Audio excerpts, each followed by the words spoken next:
Okay, folks, Bismillah ar-Rahman ar-Rahim, Alhamdulillahi Rabbil Alameen, Allahumma salli wa sallim wa barak ala nabiyyina Muhammad wa ala alihi wa sahbihi ajma'een. Assalamu alaikum wa rahmatullahi wa barakatuhu, everybody. I don't know whether this is working properly because the key people have gone missing and I have to do this myself and I don't know what I'm doing, to be honest, but let's see whether it is working. We've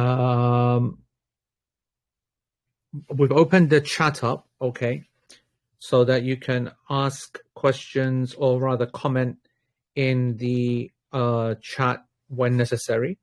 So that's the first thing there.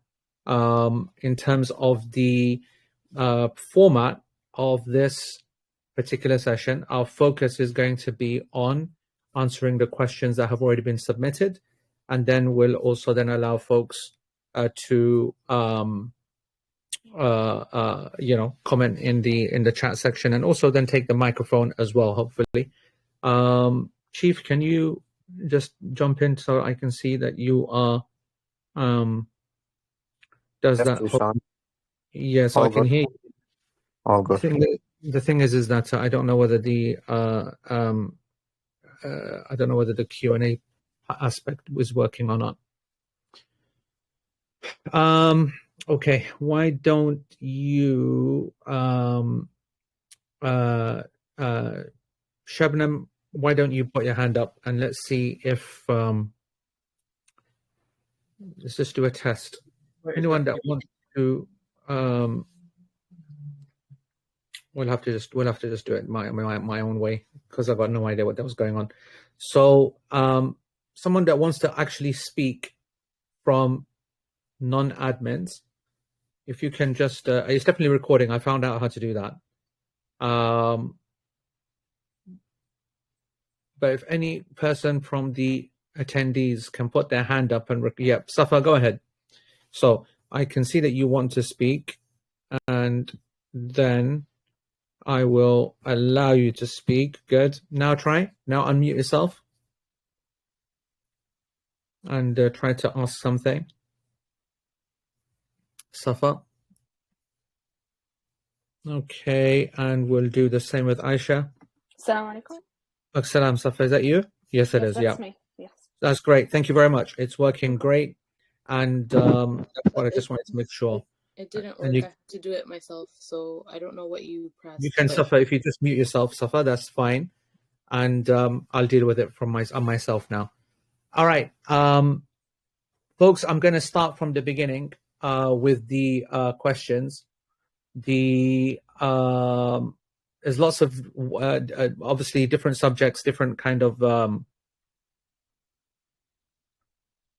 anybody that can't hear, if you can tell folks in the chat, those who are in the chat, if you can tell the remaining your team members or whatever, number one, it doesn't matter how many times we explain to people, and they've done it before so many times, but the buttons at the top, just tell them, look, just press the join button, and just keep advising folks to close their phone and app down and start it back up again, or the online one. It's I mean, I don't know how to make it any easier, but if you can help folks, I'd appreciate it. All right, guys.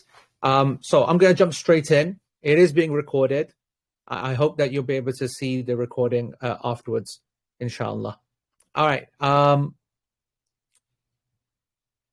So folks are saying, can you share a room with so and so and so and so? Those obviously have been put forward in the rooming list that you did a couple of weeks ago, and we're working through that now. And so we'll, over maybe the next 1 to 2 weeks, get a good feel for how successful we've been in being able to actually get everybody exactly the room that they wanted. However, that is dependent.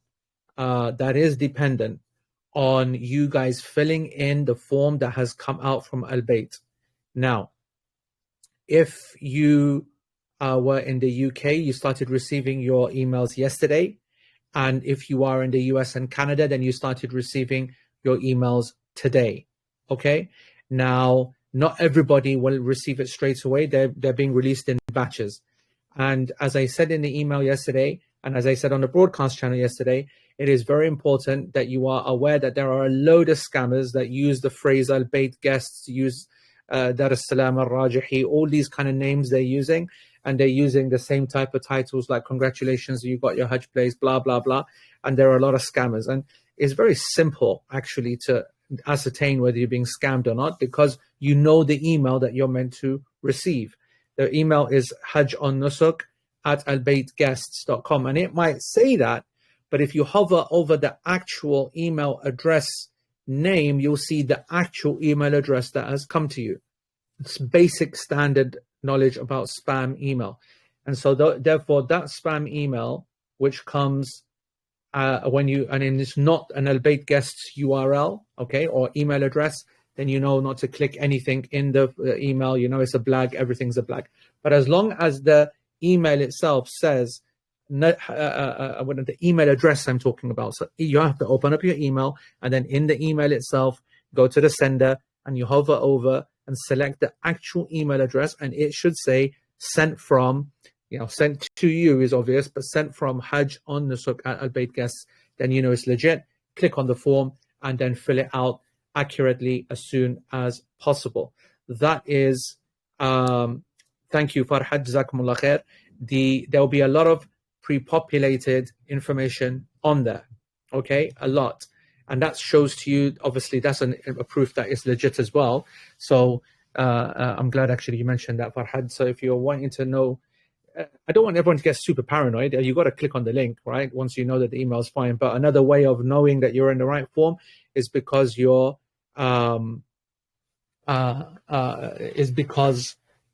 actually find your issue date for your passport and your passport number already pre-populated. Now, one of the key things that you're going to need to do is not only to fill it in completely, but also to give it a couple of days to arrive, because it's coming in batches. If you are not receiving that email, we have the ability to be able to resend you another one. And what you will do is that you will just message. So not yet, you wait until Tuesday, okay? Because they're going out in batches, as I said. By Tuesday, if you have not received your email, and you need to right now, be starting to check your junk folder, spam folder, blah, blah, blah, as many as possible, and as many places as possible, and fill in the form. Everyone will receive one in your family, by the way, okay? What that means is that it's not a lead pilgrim thing like you did with us. We had it a lot more efficient and a lot more easier. Unfortunately, the Nusuk one is different. It goes out to every individual Nusuk email address for each member. And when it goes out, everyone needs to fill their form in separately and individually. So important that you get that done ASAP. Your visa depends upon that. Your ticket depends upon that. And the rooming also depends upon that. Now, as I said, by Tuesday, if you have not received that email yet, then you can message via DM any whoever you want to from the admins. This is permissible and only for this particular purpose, and that is because the admins will have access to a portal. Now, the portal is called Unique Destinations. So Al-Bayt Guests, as a company, they use a service called Unique Destinations, the UD portal, and this portal, us admins, we have access to this. We see a lot of the information there. It is through this portal that we've been able to find out some of the extra information that we've not received from you guys, and also track other people down as well. This will also be the place that you're going to be receiving quite a bit of admin information as well. So, guide names doesn't matter. When you're filling in the form, all of the information is not all information like, what program or what guide or name of guide or anything like that is not important, okay? It is not important. And I appreciate, by the way, everybody in the group chat that are repeatedly answering the same questions from people that are coming, okay? So, again, if you just look at what Helen has posted in the chat, this is not itself enough proof to show that this is a legitimate email. The title is that title, subject title. The name is Al Bayt Guests, but that's exactly what a spam email looks like as well. You'd have to open up that email and you'd go to the sender, and as long as the sender says Hajj on Nusuk at albaytguest.com, then you know it's legitimate. Then you click on the link, then you fill it in. Unfortunately, a load of scammers have been playing on the ignorance of people about spam, and so therefore you do need to be aware of this fact. Okay, now I said that one of the key things that will happen in it is rooming. You do not need to add any extra rooming requests because we've already received that on your form. But if you have something that has changed, then of course you're going to put it on the Al Bayt Guests form. Secondly, on the issue of flights, I want you to listen to me carefully.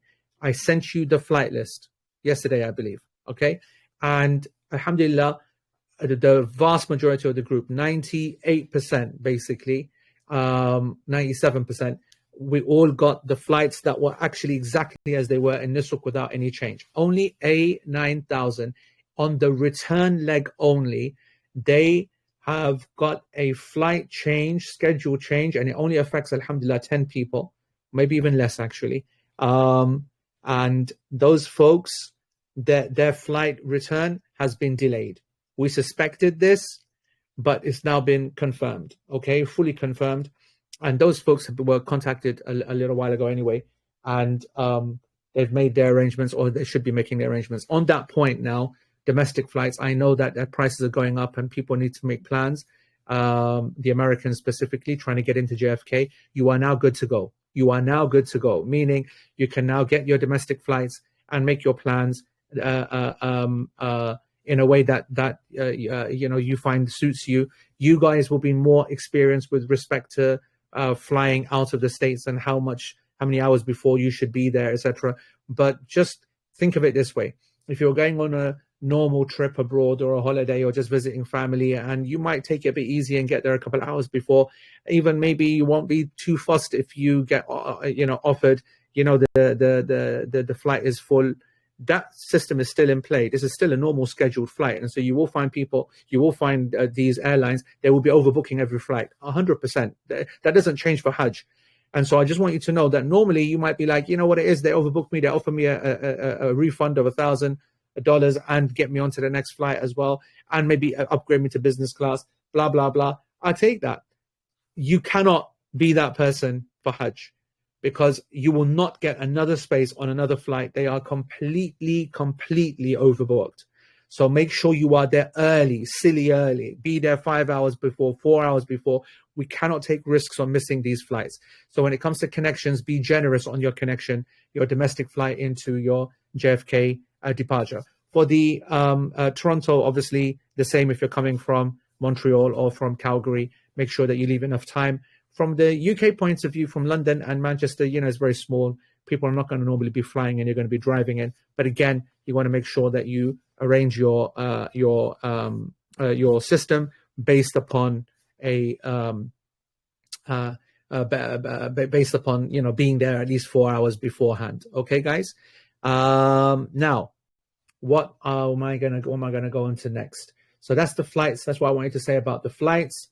Again, questions, please don't email questions or DM questions. Use the form and keep using the form, and I will keep doing webinars to address the questions, inshallah.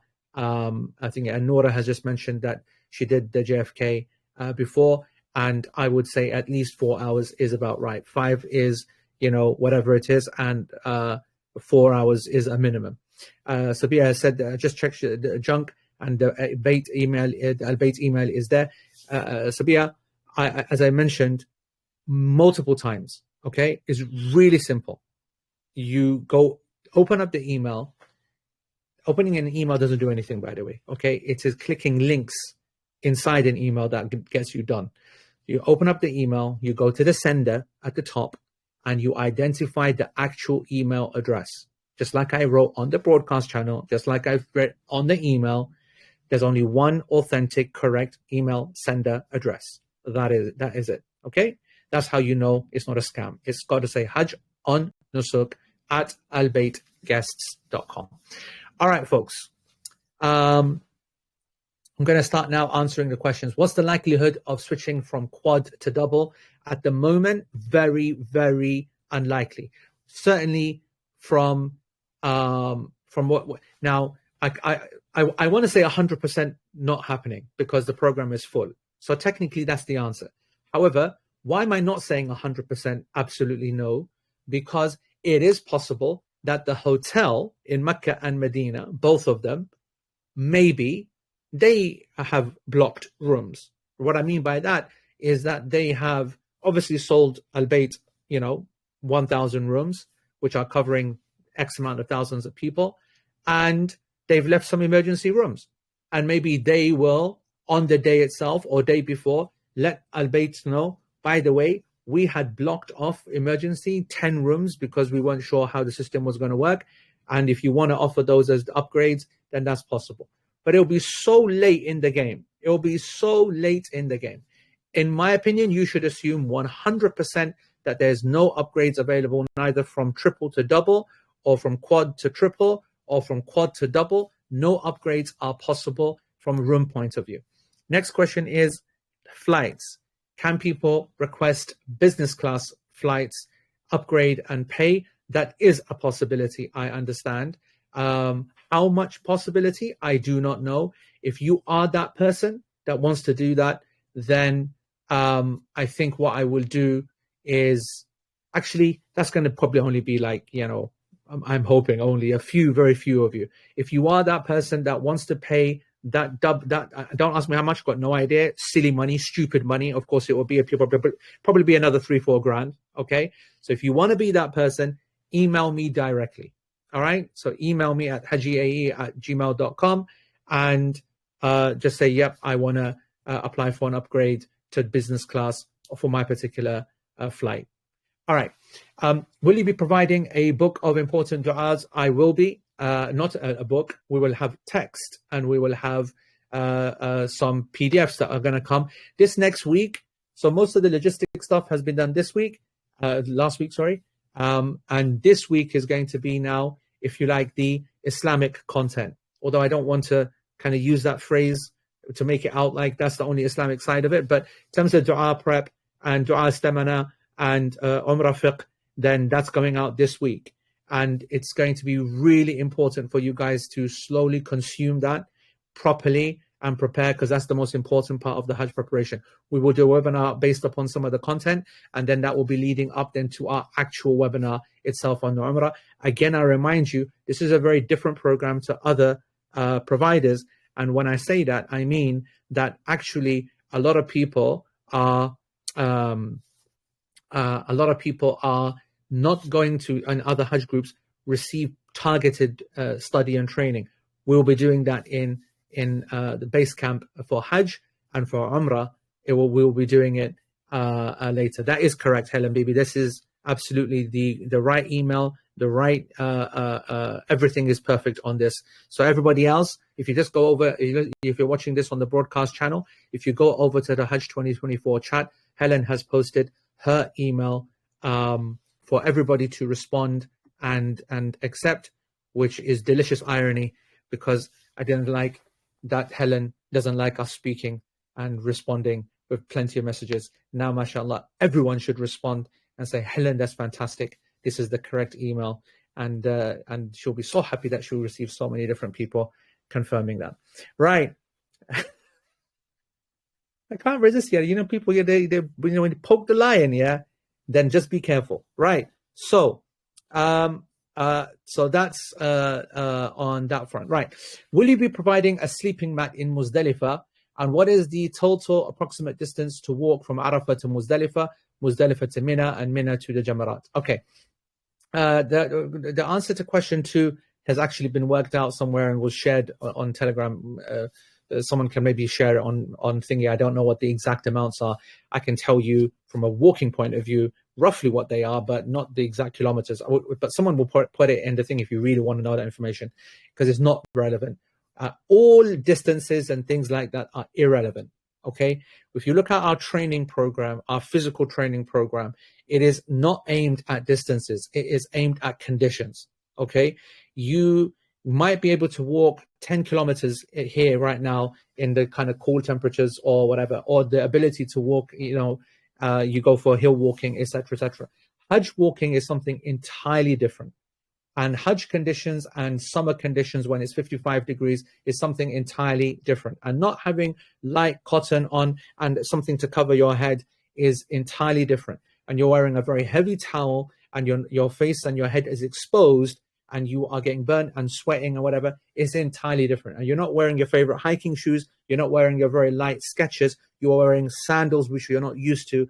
And not only that, but you are sweating immensely. We have to prepare for conditions, not distances. That's why I said to you, you've got to trust the process, not try to work it out yourself. Okay? Everyone is saying, give me this information, give me that information, as opposed to saying, right, tell us now what to do for this and tell us what to do for that. That's what you should be saying, because that's what we do. And you lot are trying to work it out yourselves, which you're more than welcome to. And I will furnish that information happily. As I said, someone will now post for you the details that you want in terms of the exact distances. But what's going to be more important is me telling you what to do. So on the issue of the distances, you've got to right now, be physically fit enough to be doing 10, 20, 30,000 steps. And that translates into 10 to 20 kilometers a day walking. But the heat is what you cannot prepare for, and therefore you need to sweat yourself out. That means applying as much clothes and layers as possible so that you are trying to recreate that very difficult dehydrated environment. Yes, you're going to be having OIRS tablets, lots of water and all the rest of it as per the packing list. However, you cannot possibly imagine just how difficult it is to recreate those circumstances. All of the training that you are to do via the physical email, the physical preparation email, which is a really important email that I want you all to go back. And Amina, who was part of our original team, she has put a lot of detail and a lot of effort into that, breaking it down. And you don't need to stick to that, okay? It's a suggestion, and it's a good suggestion, because there's a lot of exercises. Today I was in the garden, subhanAllah, and I want everybody to look at what I'm about to do, okay, folks? I was doing the weeding, okay? And a lot of folks don't know how to do squatting. And I need you to know that you all need to learn how to squat. And this is not me reducing this. Now, you see, when you go into this position here, right, you've got two ways of squatting. Either like this, which is not sustainable, okay, or to be flat. Now, this is important, to be in this position, okay? To be in this position, you need to be able to practice this. Okay, all of you need to practice this position. You might say, I don't intend to use this for toilets or not, whatever. This has got nothing to do with what you want to do and plan to do. This is about what you're prepared for. Hajj is all preparation. To learn how to do this and to be able to sit on your feet is very difficult for many people, especially those who've got knee problems, and you need to start practicing now. And in base camp, we will be practicing this. We will actually be practicing to be able to sit like this for 5 minutes, 10 minutes, and then know that not get up like this, but to hold something and to lift yourself up, etc. So this is all part and parcel of using our experience, okay, in order to get you ready, as opposed to you trying to work it out yourself, what you think is going to be thinking. And, talking about thingy, and Nabila brings a point up that I don't want to try and scare you. It's a tough balance, actually, trying to get people ready for a very serious challenge, and at the same time, not trying to freak people out, but knowing that the people who prepare best are the ones that have the most enjoyable and the most successful experience. How to get that balance?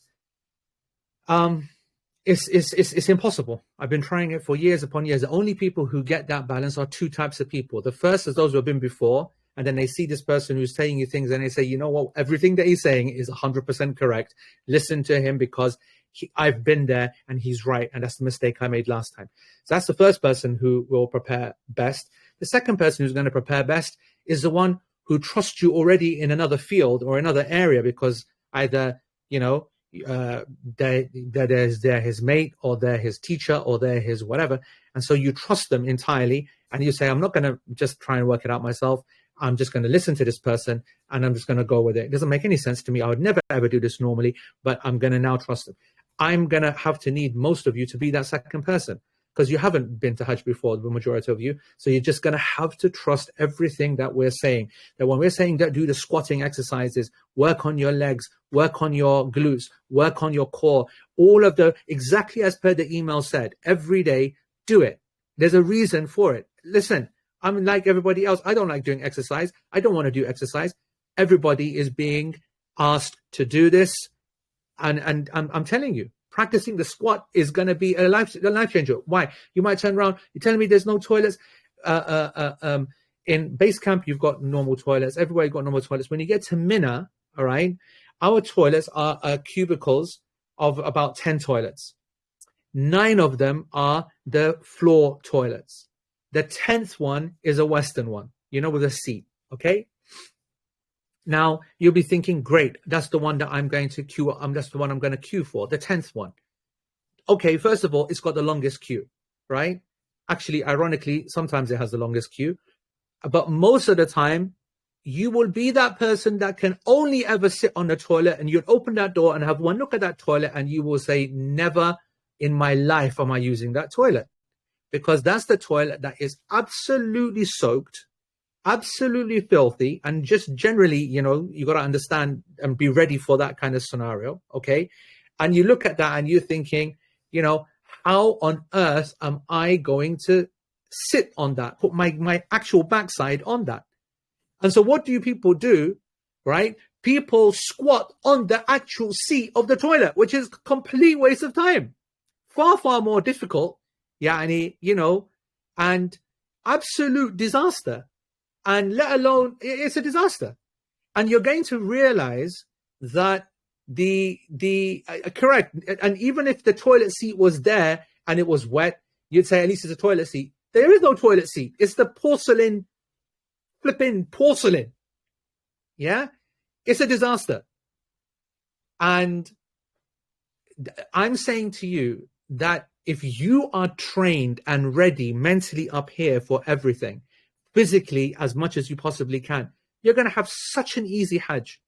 Imagine that you are restricting yourself to one type of toilet where there's 9 that aren't. And you'll realize soon that the ground toilet that you've hated all your life and think is horrible is actually really, really good for Hajj. It is convenient, it's cleaner, it's easier, even though, yes, knees lock, and I've had 3-4 operations on my knees, right? I know how difficult it is to squat. And even then, you wall walk yourself up, from your locked knee position. The chief reckons that there was lots of English toilets last year. Are you sure, Chief? I don't know where you got that one from. Oh, Ross. Okay. Chief is saying that actually a lot of the English toilets, a lot of the Mina toilets were actually English, which is news to me. I didn't use any English ones, but okay. Shaz is confirming him, so it is what it is. And the toilets, Usman,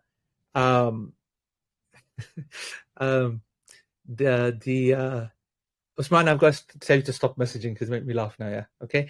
The shower is actually above the toilet. All right, the shower is part of the toilet.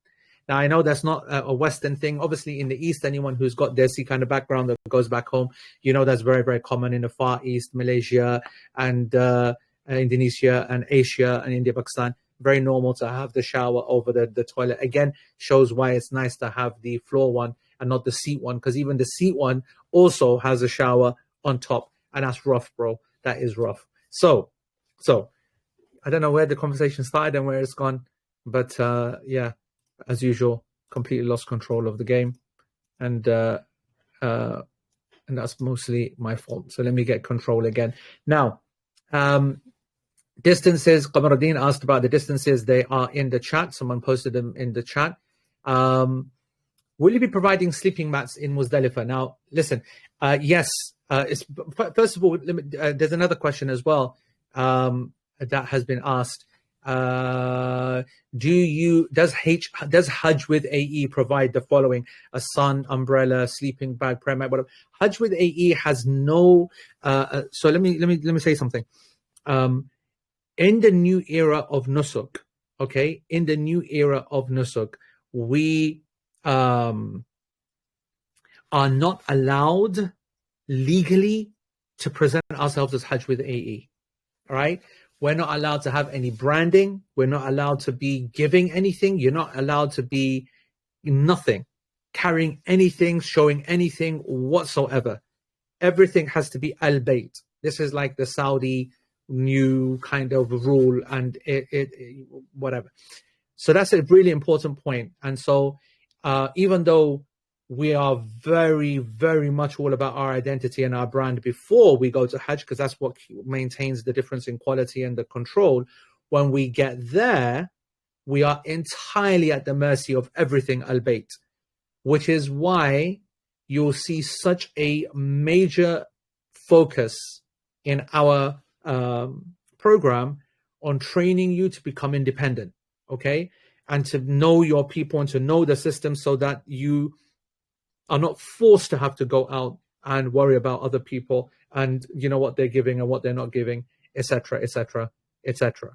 Now, so I just want you to be aware of that. Now, with that being said, the Al-Bayt themselves, last year they provided hardly anything. Okay, they provided hardly any of these items. And we were telling folks to prepare and bring them themselves, okay? However, it is possible that last minute that they will provide some of these items.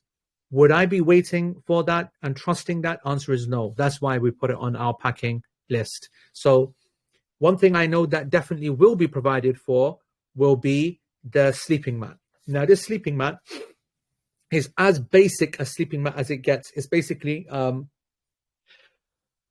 Alhamdulillah. It's basically as a small piece of foam, very, very basic, and but it will be given, so you'll be able to use that. So you do not need to bring a sleeping bag.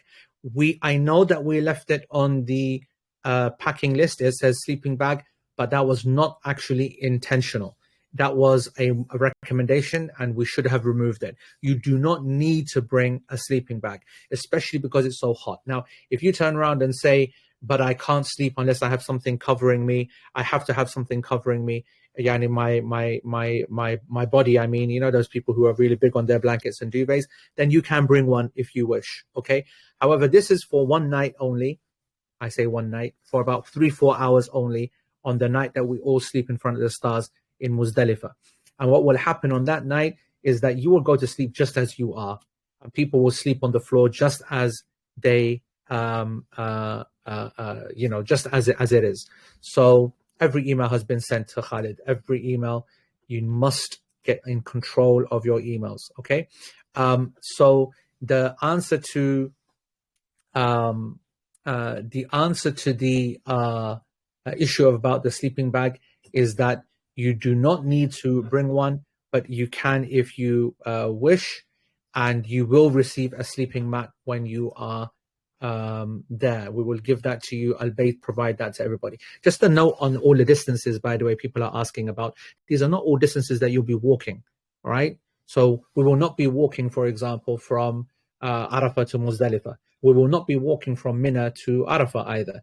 We will be walking from Muzdalifah to Mina, which is about half an hour, 45 minutes. We will be walking from our Mina tent to the Hajj, what's it called? To the Jamarat. That's about 45 minutes, right? We will be walking from our base camp to the Haram. That's about an hour, an hour. And that depends upon when. On the 10th of Dhul Hijjah, it'll be very slow. All of these distances might double because it's just so busy. There's no space to walk. But when it's an empty road, you can do it half the time, okay? Half the time. Now, next question. Do you have do you have to carry prescription evidence for any medication that you carry? Not all of them, but yes, you do if you're taking anything like tramadol or you're taking a diazepam medication, which is a problem, okay, which can be abused and which is, got some kind of issue. You can check with us if any specific, but basically your diabetic, your blood pressure, your normal conditions, cholesterol, whatever, you don't need any proof of that. Your aspirins, your painkillers, only if you got codeine, right? Anything which opiates, anything which has got, like I said, abusable kind of aspects to it, then you should have a prescription evidence for it. Now, on the issue of antibiotics, I have sourced some antibiotics when I went last month, but don't have the prescription. Will it be a problem? No, you don't need to worry about antibiotics.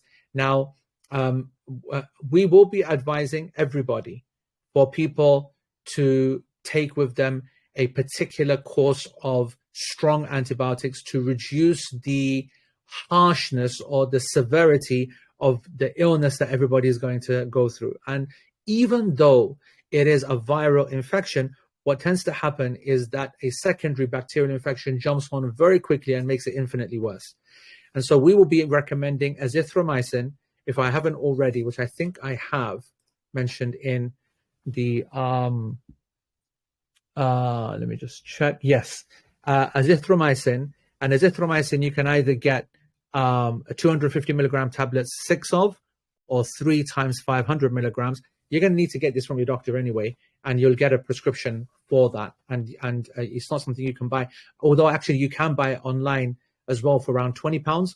But if you get it prescribed by your doctor, then you're paying around £9 for the prescription fee. So I want everybody to have a course of azithromycin. It's really, really important. The rest of the medications that you've seen in the packing list, when it comes to Voltaren gel, when it comes to painkillers, when it comes to all of these are really important, okay? So you should be prepared. Yes, you can get medication over there, but usually it is very expensive, difficult to get hold of in terms of where you are, especially when you need it. You won't be needing this in Mecca and Medina where everything's chilling and super close.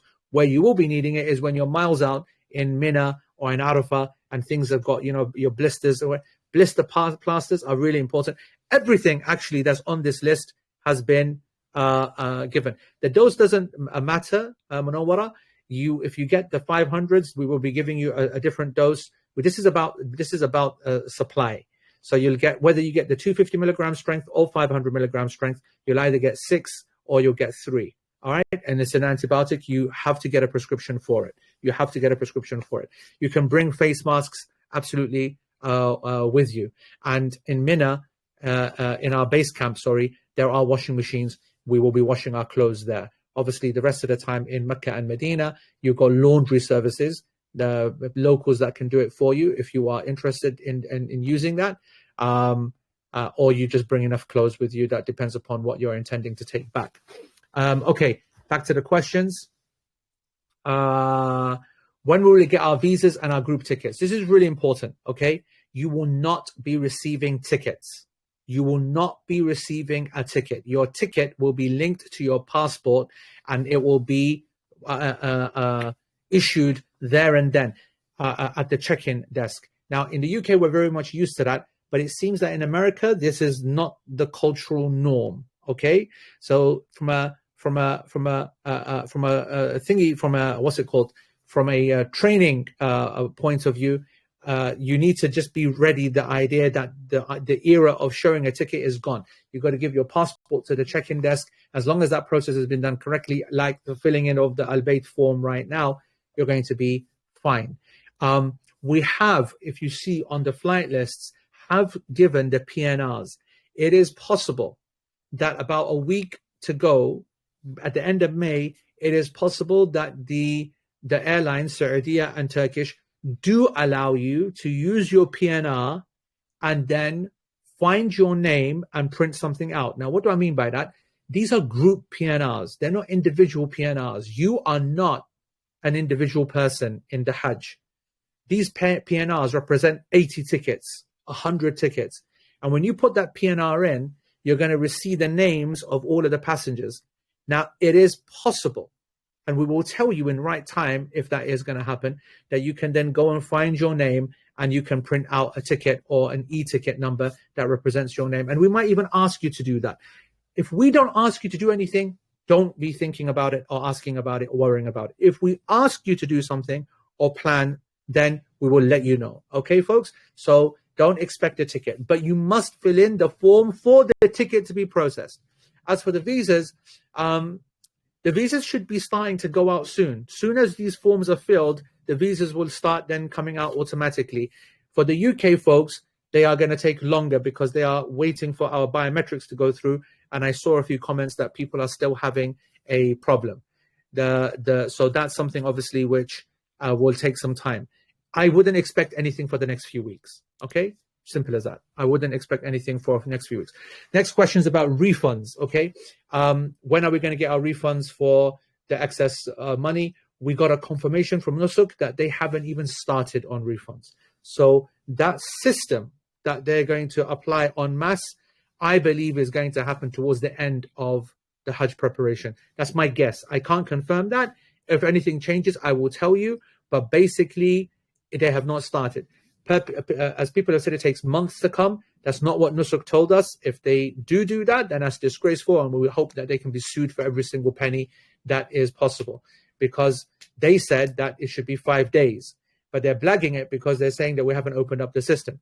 So, okay, we can probably accept that excuse for them not opening up the system for a little while, but not for long. Not for long. I mean, the end of Hajj, the beginning of the start of Hajj, either way, they've said 5 days.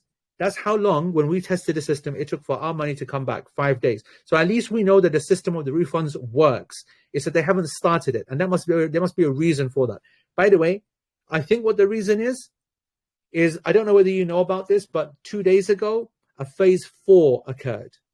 A phase 4 occurred because there were some spare places because people had cancelled.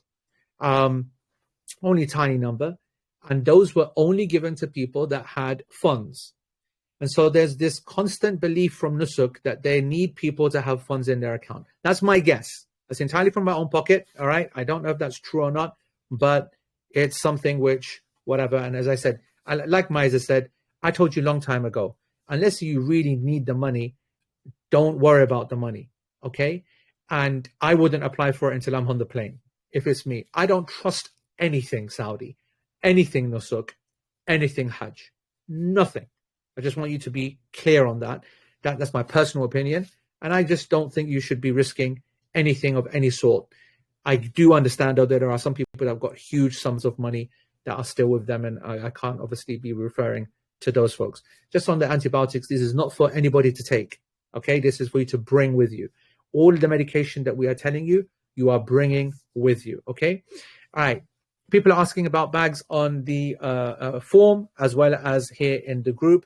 The bag that you will take to Mina, I call it a school bag. If you remember how big your school bag was to take your books, that's how much you should be planning for a normal rucksack. Okay, we can give this liters, 20 liters, 30 liters. I don't know what a 20 liter, 30 liter size is. Otherwise, I would have told you guys. But the one that you use for your going to school or going to the gym, it can't be big. And I tell you why, because we're in a tent. Okay, in a tent, you have very limited space to put your bag, right? And it's like this hanging kind of shelf, which is very flimsy. And so a lot of people are going to have to keep it on their body. And on their body, meaning that if it doesn't fit on the top shelf, and it then it needs to be big enough for it to go underneath your pillow. You don't have a space behind you to put your bag. You don't have a space behind your pillow to put your bag. Like if you look at this bag here, this will be the what Usman has just posted, okay, in the chat. This will be top end of the size of the bag that you should be trying to bring, not bigger than that, okay? That kind of bag. And this is, Zuhair, not a bag that you're walking with. So it doesn't need to have chest straps or waist straps, okay? Let me break down how the bag situation will work, okay? Let me explain the two bag system. You've got this bag, which goes to Mina, and you have a smaller bag, which you've got a picture of in the prep list. Okay, so if you look, everyone looks at their prep list, please. Okay, look at the bags. Okay, you can see school bag, rucksack for Mina packing, and that's the same bag that the chief just posted in the chat. Yeah, so you can see that there's a rucksack, and it's a small type of rucksack, and it can't be big, and it can't have wheels, and it can't have X, Y, and Z. This is not for walking. This is because it needs to be quite compact. What's going to be going in this bag, guys? This bag is containing 4 days of stuff. Now, what does 4 days of stuff look like? When we're in base camp and we start to move on to Mina, to the tent, to the big tent, we'll arrive on the 8th. We will leave there on the 9th. We will come back to it briefly on the 10th. And then we will be there, remaining there for the 11th and the 12th and possibly the 13th. Okay? This bag will contain your unscented soap, your toothbrush, your charger, your phone, your dua book, your medication, an electric plug maybe, and maybe a change of underwear and a change of clothes. One, right? Because you're going to be in your ihram for 2 or 3 of those days, and you're going to be taking a change of clothes from this for when you come out of ihram. And I want to remind you that the reason that we have something called the base camp is because we will go to our base camp every day. That's the beauty of our program and the beauty of the location of our base camp. And so this bag is only covering emergencies. We will go to our base camp on the 10th, on the 11th, and on the 12th. And we will go to our own rooms. And we will have all of our clothes there and all our washing stuff there and everything. So it's almost like this is an emergency pack that we keep at the Mina tent when we're there for the first couple of days. Now, that's why you don't need to worry about chest and Naqib's bag. I didn't ever realize you can even get a bag. Even the gym bag is a bit too big, Miser. But if it was that size small, that can probably get away with it as long as it collapses and is very, very soft. This one looks too big to me and looks too solid to me as well. And you don't need a spare ihram. You don't need a spare ihram. Okay. So that's the bag that gets left in Mina.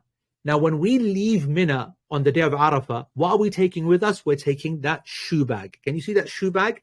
That drawstring bag? Can you see that? Okay. That shoe bag is the one that you're going to carry with you everywhere on the days of Hajj. That's the one you're going to take to Arafah. That's the one you're going to spend the night within Muzdalifah.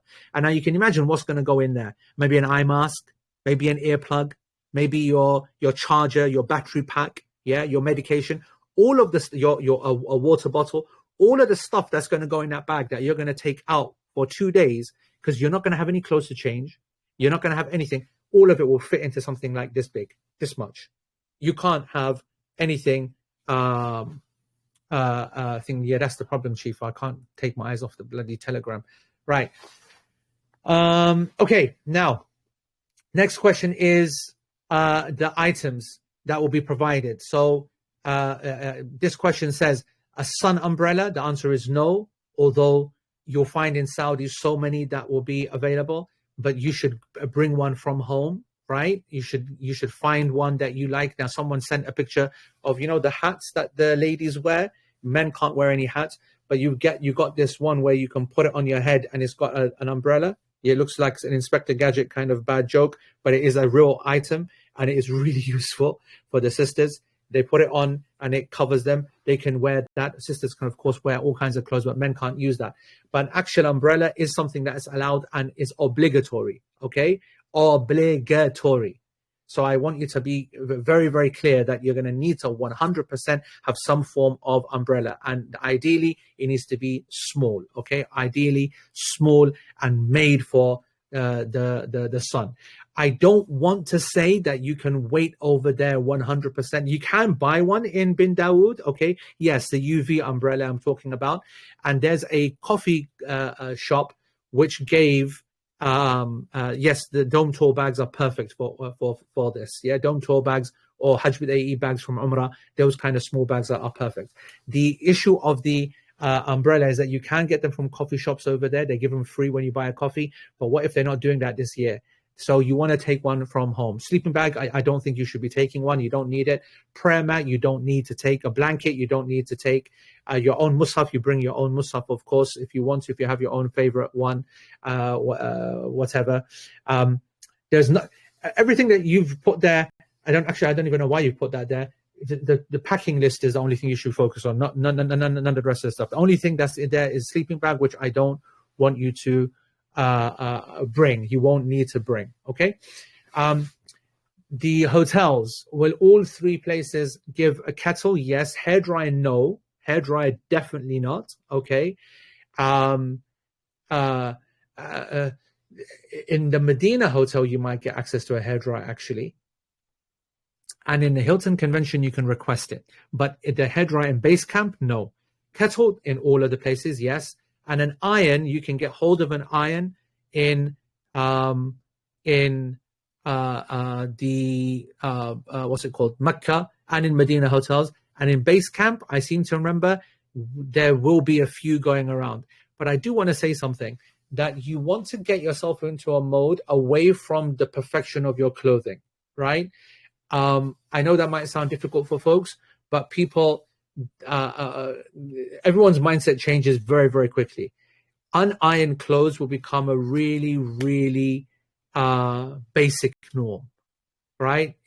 People are not expecting to be all crisp and everything. A lot of, especially when you're in base camp, and especially when you're in what's it called, in the Mina tents. Clothes are going to be all over the show, and you will learn to realize that it's not worth it. No, ain't got the time, can't wait for it to be shared around, and the like. So try to be more concerned about getting the need for the iron clothes out of your head as opposed to anything else. Okay, can we buy an eSIM before we depart? Yes, if your phone is eSIM compatible, you can. My advice would be not to. Why? I haven't had a great experience with eSIMs. I use an eSIM myself as Vodafone, but abroad, I know Airlo and other companies people are happy with, but they're not cheaper than buying the data, and you will be using a lot of data. Everyone will be getting at least a 20, 30 gig package for 21 days.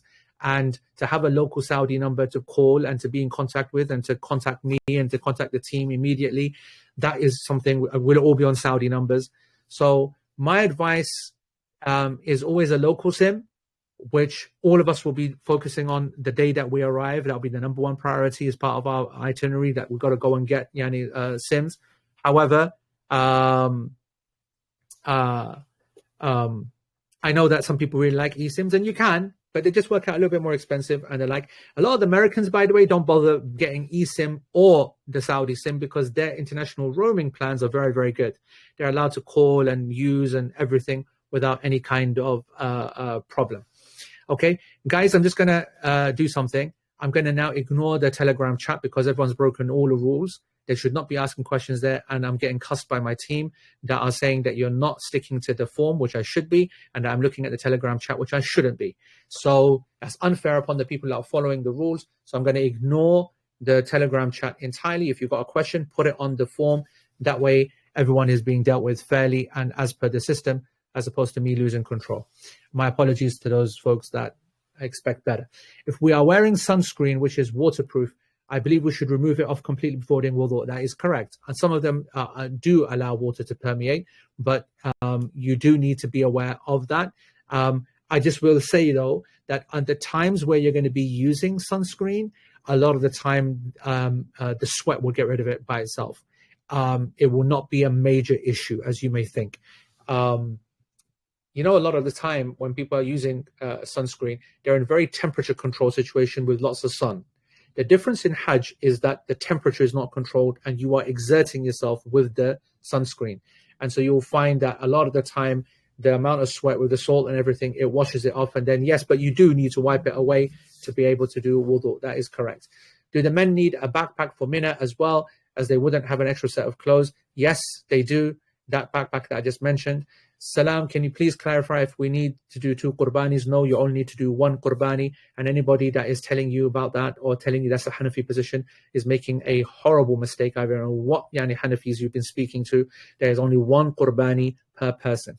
I've already purchased my travel insurance, and it is for £2,500 in case of travel problems. In a recent email, Abu Isa said the insurance should be £10,000. So why did I say £10,000? Because that is the cost of your program, right? £2,500, what's that covering, right? You're assuming that everything goes well, which inshallah it is going to be, but otherwise, then why would you get the travel insurance? My point is that the travel insurance itself has got to be focused on the worst case scenario. What is the worst case scenario?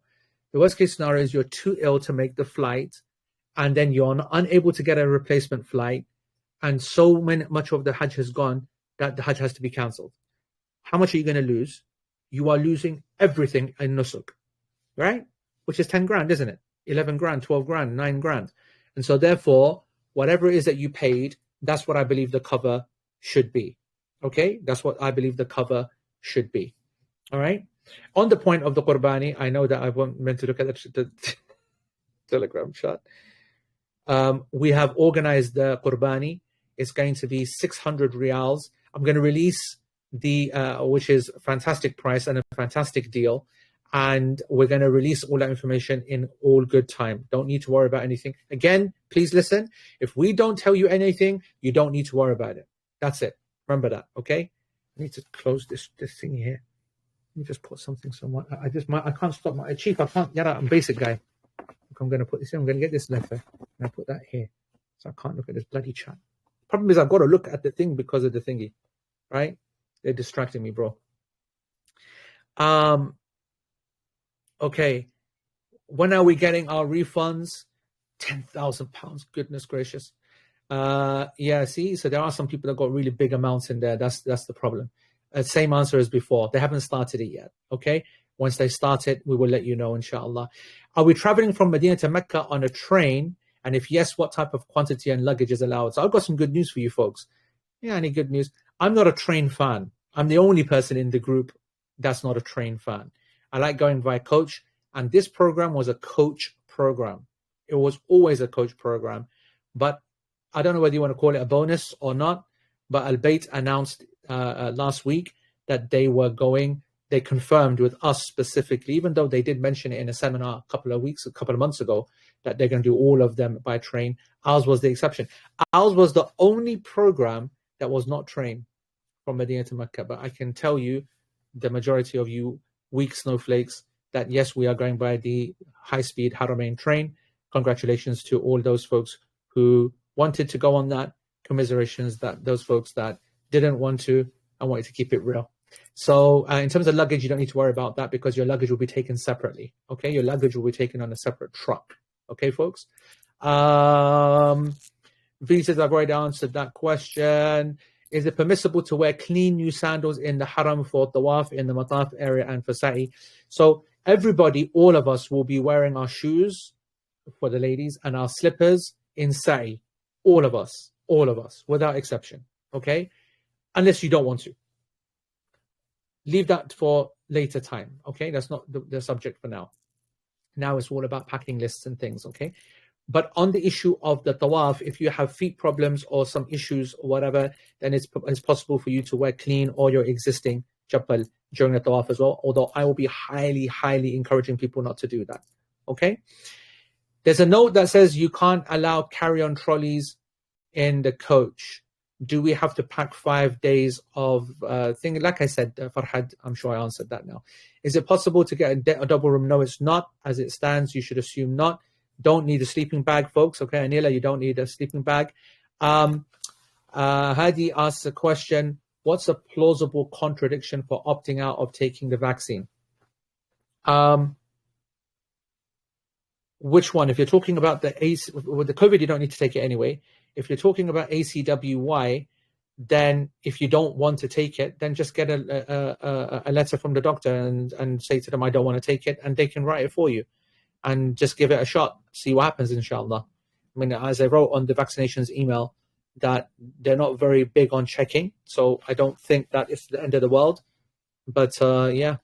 Junaid says, COVID, is it a requirement? No, you don't. I put my mum down as having both COVID meningitis. Originally, I put down meningitis as she hasn't had her COVID, but her verification kept thingy. Yeah, it's not a requirement. Meningitis, I would be getting meningitis, though I really do think that you should do it. As for COVID, it's not required, just recommended, highly recommended, by the way. All right, getting travel insurance, 10 million for medical, 4,000 for cancellation. Well, obviously 4,000 is not going to be enough, is it? You're going to lose all of your money. Anybody here that doesn't go to Hajj, you will lose all of your money 100%. £10,000 you will lose. So cancellation needs to cover £10,000. Baggage, 3.5 grand. Nobody's carrying 3.5 grand's worth of baggage unless you're completely pagal, yeah? So of course that will be enough. It's your cancellation which is your problem. All right, cancellation. Don't need to bring sleeping bags, Nafisa. Arman asks the question concerning the shoe bag mentioned in the packing list. It says there that the authorities do not allow large bags inside the mosque. That is correct. They will stop you and turn you around. What do they consider to be a large bag? The school rucksack. That's what they will not allow you to do it, okay? So the picture of the bag for Mina, they will not allow you to take into the masjid. But the shoe bag, they will. Now, if you look in the chat, Maiza posted a picture of a dome bag, a blue bag, and that bag they will allow. That's a small rucksack. You know, the ones that fold in and they zip into themselves? That is something which is allowed, okay? That is something which is allowed. Whereas a normal rucksack, no. And the shoe bag is a drawstring bag, you know, ones that you buy that has a string. That's something which is allowed in the masjid, okay? One Qurbani only, folks, okay? You're not doing normal. You don't need to do normal. We're on Hajj. Your family can do normals for themselves. Arifa says that I booked for 2 people and we really need to be in the same room together. I'm sure I booked a twin room, but everything's so fast. It was the that's only going to be possible if you got a double, Arifa, and you will know that because of what you paid. So you can, but Shaz, if you just note that name down, okay, Arifa. I can see her there. She's on the number 57 on the page, and we can chase up with her separately. Okay. With regards to fiqh issues, will we be given answers based upon the madhab that we individually follow? No, you need to request that. Okay, so you ask me and let me know that I want to know my opinion, blah, blah, blah, blah, blah, and I will tell you what you need to know. Otherwise, I'll be speaking to the majority of the group who do not follow the Hanafi school. The majority of the group follow whatever they're being taught. As I said in the session of the menses, and I would advise everybody, actually all the men as well, to watch the part 1, the first half of the part 1 menses seminar, where I went in detail about the concept of fiqh and Hajj fiqh and what the nature of a group is and what they ask, okay? And how al-mustafti ala madhhab muftihi, that the one who is seeking a ruling is upon the madhab of the one who is the mufti who is giving you the ruling, regardless of their madhab. So all of the madhahib, by the way, support this principle, even when you are asking about a issue that you do not follow yourself. So I just want you to be aware of that. Anyone that wants anything specific, any specific situations, you're most welcome. Anytime, ask me individually, and you will not know. You will get to find out. Don't message me. Don't email me. Follow this system. All right? As long as you follow the system, you'll find out. I'd like to know if my mother can wear a special type of sock over her compression stockings that she can do. Yes, absolutely. Women are going to be absolutely fine in all of that. Okay? You can wear as much as you want, but just remember, it is super, super hot. Super, super hot. Okay? There are questions not answering. We're not dealing with that now. We're just doing practical points. As a single woman traveling, I would like to know more about the logistics and safety at the crowded places. There will be a guide, team lead. You've got nothing to worry about that, okay? You have single women that are in this chat right now in front of you who are commenting that went to Hajj last year as single women and are going again as single women. But nothing to worry about, okay? Nothing. I do recommend, Aisha, now that you start your domestic flights now based upon your your things. We will be doing a dua prep session that's going to be based upon the material that I'm going to release this week, and then the session is probably going to be next Sunday or the Sunday after. I will confirm in the next few days.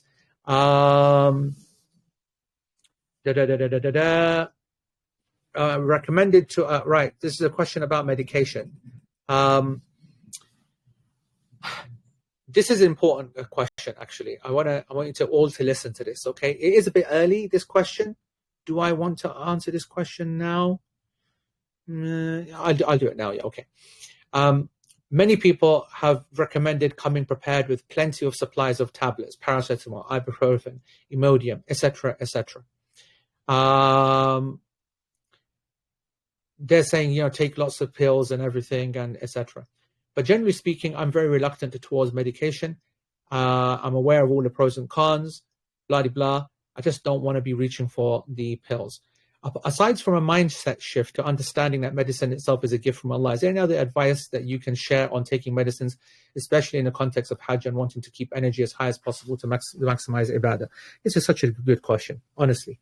And you'd be surprised, obviously, because there are lots of medical professionals. The team is nearly all medical professionals. And we are, our team. And the Hajj is full of doctors and pharmacists, as you saw in the thing. And you need to know that these are the folks who take medicines least, right? This idea that they take medicines most is just not true. They on the whole, they take it least. But what the great thing about these people is that take it when it matters most. And so you must understand me when I say that absolutely I am not recommending that people be taking lots of medication. Absolutely not. But you will find me recommending to take medication when it matters. And that's why I'm not telling you to take medicine. I'm telling you to bring medicine. And so, for example, my azithromycin packet and my carmoxyclav packet, I've been using for the last 4 or 5 years. I take it in and out, in and out, in and out. I leave it in my Hajj bag. I have a Hajj bag, right? Medicines are there. I use it when I need to, and I don't use it when I don't need to. I'm going to tell you, folks, the most important things that you're going to need to know. The azithromycin is something that you should have. Don't take it until I say to you, you need to take it. Abid is a very, very good doctor, mashallah, for Hajj, right? You can't, like he said to all his sisters, you can't just have normal expertise in menses and obs and gynae work here. You need the Hajj factor, that experience factor. And so therefore, for that experience, you need people who have been in the field and know what's going on. Abid knows exactly what to tell you and what to tell you what to do and what not to do in those circumstances. We will not be forcing medication upon people unless you really need to take it. All right. That's the same for the women when it comes to menses. The fact that we're telling you means that it is really important that you stick to those rules. When it comes to the men and women and their general medical needs, your oral rehydration solution will be absolutely number one priority. You are going to become dehydrated upon dehydration's dad over there. Okay. You've never needed to take it before in your life. And over there, you're going to be taking it and popping it every day. So the glucose tablets, bring with you. The energy tablets, bring with you. That's not medication anyway. Your ORS sachets and tablets, bring with you as much as you possibly can. They're going to be worth their weight in gold. Blister plasters, bring with you. They're expensive. That's an investment. Bring with you. You are going to be cut up in your feet so badly. Bring them with you. Okay. Not only am I a person who doesn't take medication, I'm also a pack. All right. That means that I don't spend money if I don't need to. So if I'm bringing blister plasters, you need to bring those blister plasters. And if I'm telling you to bring ORS, tablets and glucose tablets, please listen and bring them. Now, the rest of the medication, you probably won't be taking. I can't remember the last time I took any paracetamol or ibuprofen or painkillers in Hajj. You won't need to. Okay. But you should have it with you when you get a fever, and we need to bring it down quickly, because you will get ill. I'll end with this point on the medication. Brothers and sisters, your biggest enemy and your biggest challenge in the Hajj will be the air conditioning. Now, I'm a person who cannot sleep without air conditioning. I need a cold room. There are some people that need hot rooms, and unfortunately, I'm one of those folks that really depend upon air conditioning, and I find it very difficult, very stuffy and whatever. I get very, very hot, and I'm one of those folks. And yet you will see me go through a process in Hajj where I go into Hajj mode. And going into Hajj mode means that you start putting things behind you that you are absolutely dependent upon and are used to. And one of those is AC. Every single person's illness will either be caused by or exacerbated by the power of 10 by the air conditioning unit. I will explain this later, but I'm just telling you now that there's some things you can control and some things you can't. And there's some things which, if you make a better sacrifice, you will help yourself and the rest of the group. This is what I want you to start thinking about. In terms of preparation, it's about self-sacrifice. What am I willing to put up? What am I willing to sacrifice in order to improve my overall experience, to be able to improve my stamina, my concentration? I might have to put up with pain and I might have to put up with uncomfortable sweating. But then you're going to say to yourself, you know what, if there was ever a place and time where I didn't mind stinking and sweating, it's in the Hajj where everybody else is stinking and sweating. Do you get my point, folks? This is part of the tarbiyah that you're going to be taught. You're going to learn how to adapt in different contexts and different situations. So this is really, really important. You've got to be flexible, folks, okay? And you've got to trust me when I say that I love and I'm dependent upon AC so much, but you're going to have to give it up as much as possible when you are over there. Believe me. So this mind shift doesn't need to be there, Labib, because I'm there already. Medicines are something which I don't want to take, and you don't need to be taken, but you should bring them with you so that if you don't use it yourself, you give it to someone who needs it. There's lots of barakah and ajr to be gained from all of this. Yeah. All right. Next, do we have to carry our passport with us in Mina, or keeping it at Aziziyah is safe? That's a decision that will be made by Al-Bayt later, not now. Aisha asking about 26,000 questions, and very incorrectly so, because each one was meant to have a thing, and I don't even know what to do with your questions. Can't even work out what to do this. How are we doing this? Okay. Ihram. Al-Bayt do not provide ihram. You will either buy your ihram there, and I will recommend it to you over there, or you're going to take your ihram from home because you've got one. Me, I carry my ihram everywhere. The same ihram I've been using for the last 25 years. Some people have something like that. I will be recommending the towel type version, and you can buy that over there, as I said, or you can take it from here. In terms of what Al-Bayt will be providing, they'll be providing virtually nothing. Assume nothing. Hajj packing list is what you should be focusing on. Okay?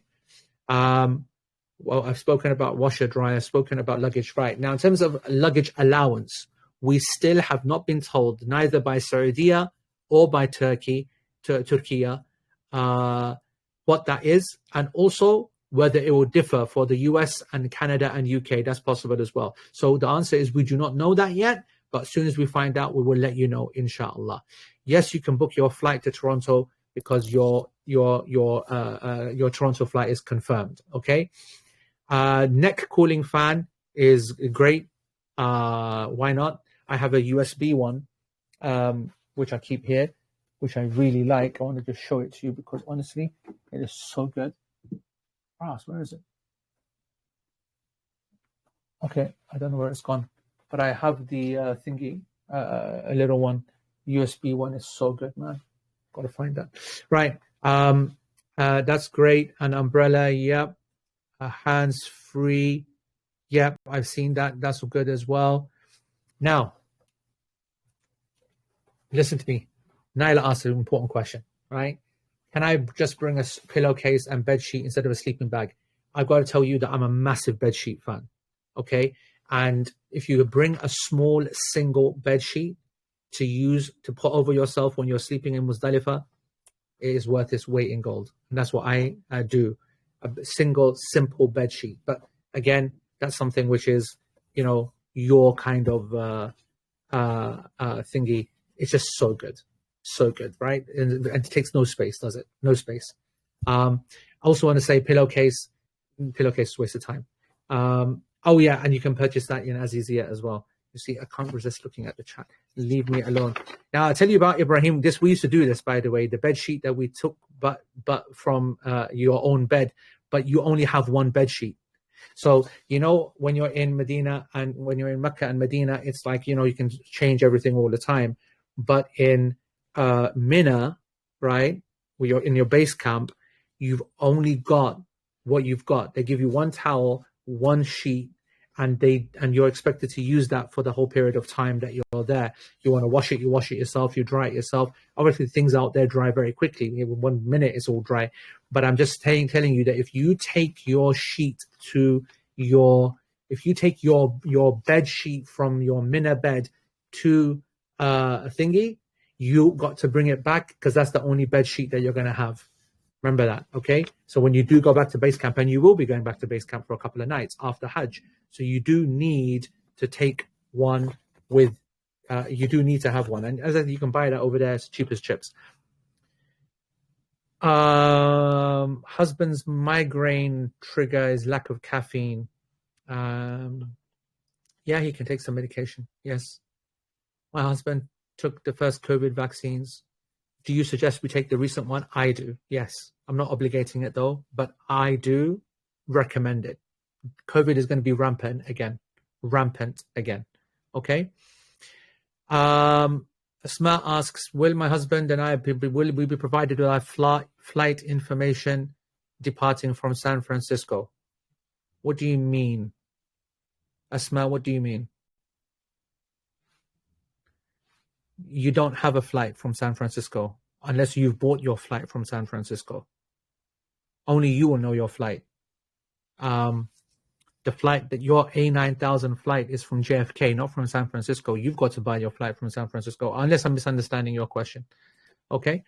2 people in my group have the incorrect email addresses registered on Nusuk, as the email address that Nusuk has registered has a 1 after the .com. Oh my God.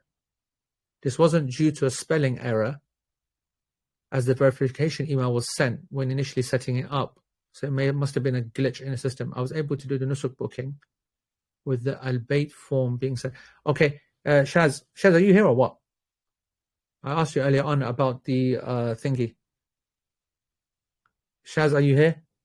I asked you, but yeah. So, there was a sister earlier on, Arifa. You needed to note her number down. I think it was 57 or something. Also, note down 71, Mohammed Patel, okay?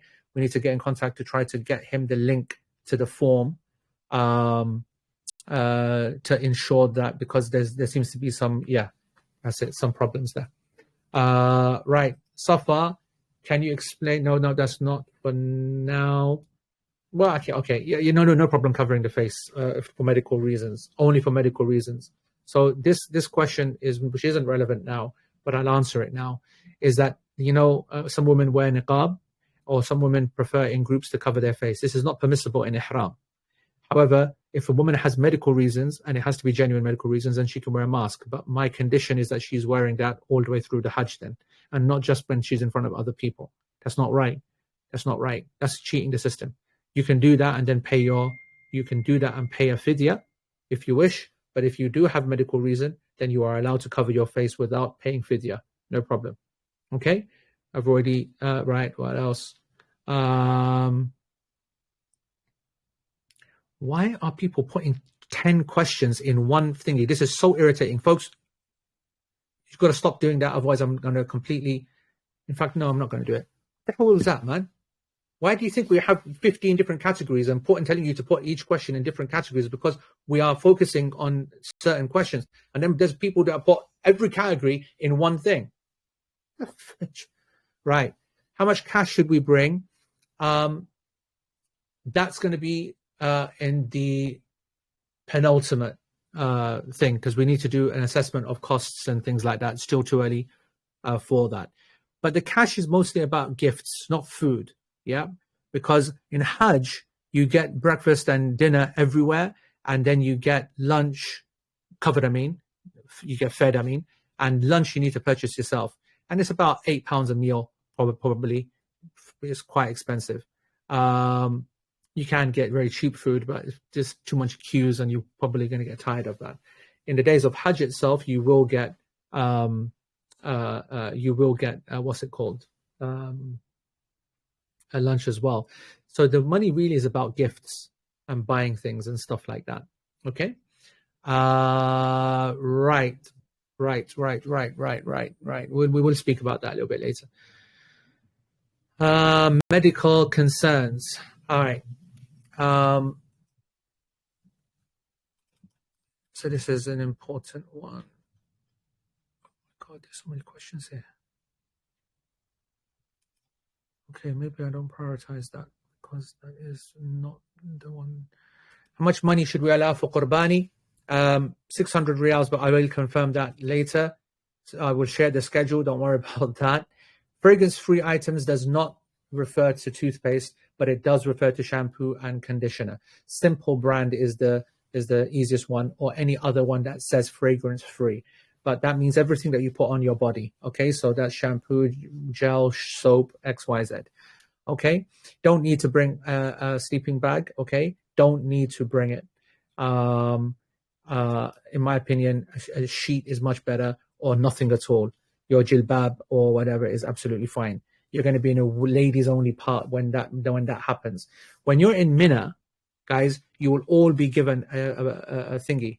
You will all be given a blanket when you're in Mina, and when you're in the tents, you will be given a blanket. We're talking about the blanket for the night in Muzdalifah. That's the sleeping bag night, and you don't need a sleeping bag. It's just way overkill, especially how big it is and missions. You could buy a cheap one over there, and that's it. Luggage allowance, we don't know it just yet. We will let you know. Specific recommendations for the shoe wear, I said that in the shoe email for the sisters. That's which is comfortable. That which is comfortable and not very heavy. The one that you can walk with most of the time. What if the GP doesn't prescribe it for us if we want to take antibiotics? Then there are some ways of getting it online. Okay, Rabia. So azithromycin, if you say to them that I need to get this because I'm going to Hajj and they get some very nasty infections and the team doctor told us that that's what we need to bring, and then they should do it. If they say no, you can go online and you can pay for it. It costs like 20 quid, including the prescription or something like that. It's quite straightforward. You won't need a jumper. You don't need a jumper, or in terms of getting the ill and the chills, you'll have the blanket there if that ever was to happen. You can wear knee support while in ihram. You do not, given how hot it will be, do we need to wear anything but underwear under our jubba? No, you don't. Okay, as long as it's not transparent, of course. We don't need sleeping bags for Arafah. No double rooms at all. Okay, no double rooms, but there's a 1% possibility. The idea of any last second upgrades will literally be last second, but as it stands right now, there is nothing. The Rawda booking is unfortunately true. Anyone who has been in the last 12 months will not be allowed to go into the Rawda. That's a new rule that came out last year, and so, for example, I won't be allowed to go in into the Rawda because I tried going in and it said that you're not allowed in, and it's a horrible system, and it is what it is. But if you haven't been in the last 12 months, you shouldn't have a problem. Shaz, make a note of Anila 991 just so that there's no issue with her biometrics. What is the total luggage? We don't know the luggage allowance. What form to complete for the flights? Abdul Rashid, you should have an email on that, and when the email comes, then you can fill that in. Okay. Next question is, I had full knee surgery, need a chair. Yep, you can buy a chair when you get there, or you can bring your own one. The stools over there are much better, just nice and cheap, and just carry it around with you. Okay. Rifat is asking about which flights that's going and returning. That will be happening over the next few weeks for you. Okay. Not any time soon. Do we have to have wireless headphones, or can we use wired ones? My mum is going to possibly lose the wireless ones. You can use wired ones, but they have to be ones that fit on the phone. So as long as they work on the phone, then they can be, and they're comfortable to use, then it's fine. How do you purchase an additional suitcase for Turkish Airlines? That's a good question, and I don't think that's a problem. One way or the other, I think that will either happen beforehand when you get the PNR, or you can definitely do it at the check-in desk. but let's try to we'll try to find out how you can do that, inshallah. But that won't be for a number of weeks yet before we're able to find that information. But let's keep reminding me, Muhammad. Yeah. Can we bring our own small prayer mat to use? Absolutely, and you can buy them over there. They're quite cheap. It's so hard on the tiles, by the way. Definitely, women should always carry a prayer mat with them in their handbags. Always. Okay, always. Muzdalifah, you will get a floor mat, Zahir. Munawwara is traveling alone, managed to get thingy. Yeah, Munawwara, we're going to be in touch with you. We're trying to work something out for you. Aqil is asking how often have people lost the truly wireless headphones? They do. So if you've got to be careful, clearly. And you know, 1 every 100 people do lose their headphones. So, but you know, the most important thing about the headphones is that it has to work with your phone. So if you've got a wired one that works with your phone, great. Okay, no problem. And yes, you'll see me speaking through microphones. A lot of the work is done via microphones, and that microphone is on Telegram. And that's why you need to have the headphones connected to your phone. That's the device, okay? Fragrance-free, Noura, the soaps and facial creams and sunscreen and laundry and so on and so forth. When it comes to ihram stuff, they do need to all be, so if you're applying sunscreen, which is in, whilst you're in ihram, it needs to be fragrance-free. And your laundry detergents, once you've washed your clothes, so you can start planning for this for now. This is a good question. Those ladies that are planning their clothes and their whatever, the ihram clothes from now, you want to make sure you don't use a lot of detergent. You want to keep it light on the detergent or not use detergent at all. And just its actual soap is sufficient. Okay? That's going to be the better approach. Because I don't want to say that if it's smelling of conditioner that is haram, but you are pushing the boat. And we want to avoid taking that kind of, getting involved in that kind of risk. What travel insurance, Usman asks, whatever you want to choose. I gave you my recommendation of CoverWise, but you go and do your own recommendation. Like I said, £10,000 is what you should be covering in case you can't make it. Khalid Bhai, I gave all of the details of the meningitis in the email on vaccinations. Please, please, please, everybody needs to be checking your emails. We've been going through so much headache in trying to ensure that you are reading emails, checking emails, check your what's it called, your junk and your spam and everything. Travel insurance, I do believe that. Khalid brings a point about current situation in Middle East. Absolutely unstable. Flights could be cancelled for much less reasons than the Middle East problems. Then add Middle East problems. Then add the lies that are going to come, where they said that Hajj has led us to underestimate the amount of people, and they will change a flight, cancel a flight. You can't trust anything. It's on this basis, something that I don't really like, which is insurance. I then started to get my travel insurance since COVID as well, and I am recommending it. Now, Taj, or actually she said she likes to be called Nisa. She said that despite number of attempts, she is still having a problem getting the finger and thumb prints on the biometrics. That's a disaster. That really is. The chief will be in touch with you. Okay, Nisa? All right? Make sure that your name is very clear. Everybody, again, reminder, please have your name. Okay? It's only for your benefit. Only for your benefit, not for our benefit. All right? It's for our benefit to be for your benefit. That's what I mean. Chief will be in touch with you on the what's it called? On the direct messaging. Okay? Need to put a medical vaccine in the fridge until the 13th of June.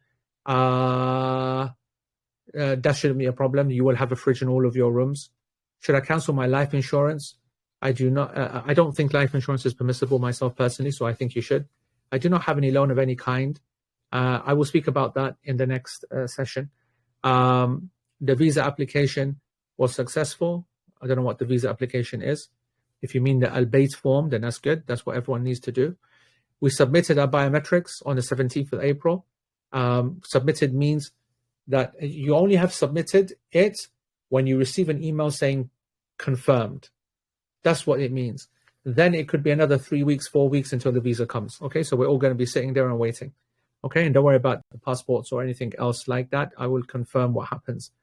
I requested my sister from Canada to be in the same tour conference vicinity as myself.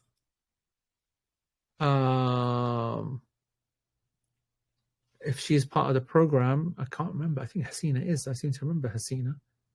As long as she's part of the program, if she's in part of a different group, then that's not going to be possible, of course.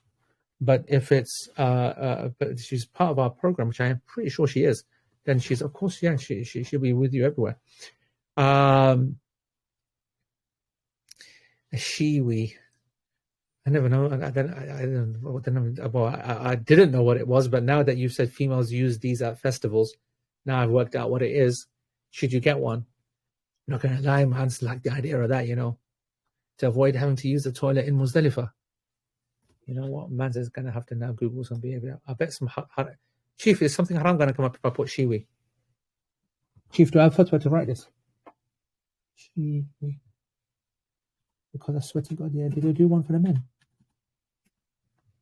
Shiwi for men. Shiwi for men.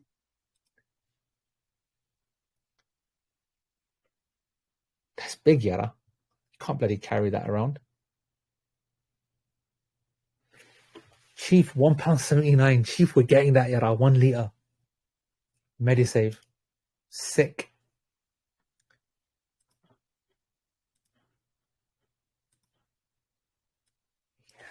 What about the women one? Is that big or small?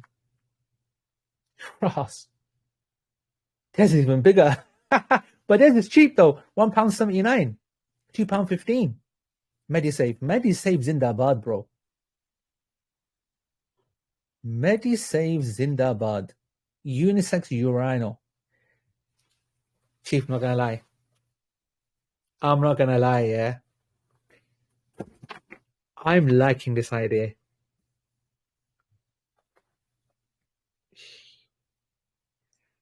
You know what? Chief, we might as well give it a little try, innit? Give it a spin. I might go shiwi. I'll be that guinea pig, Chief. I'll take one for the team. I'm always there ready to take. Bro, I'm for the people, bro. I always told you are not for the people.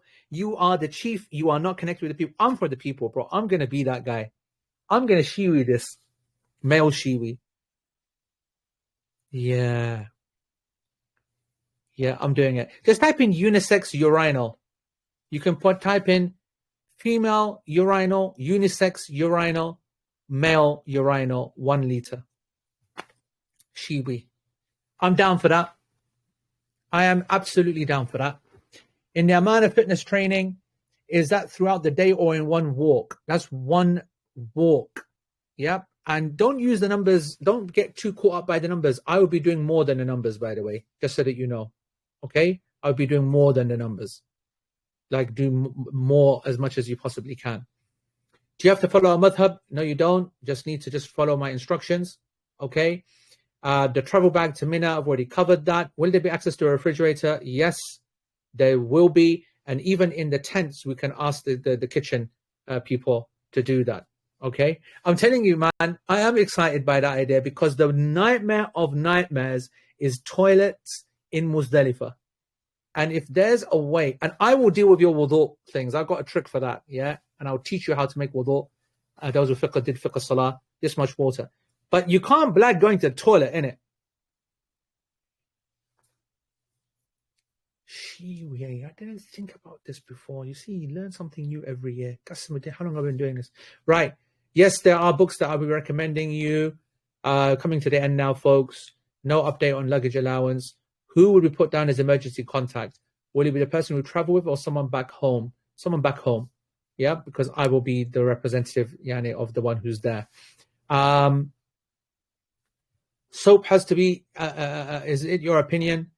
This person is knowing me better than I know myself. No, actually, I think that the soap situation is not deep, and I appreciate your question, but because the Jumhur bring doubt on it, and we have people from mukhtalif madahib, so I like to give answers that cover the majority of the people, and I don't like to push my personal opinions upon other people, and especially in a Hajj group. I like to give people what they need more, what works for them more, and what covers the majority of scholars and madahib.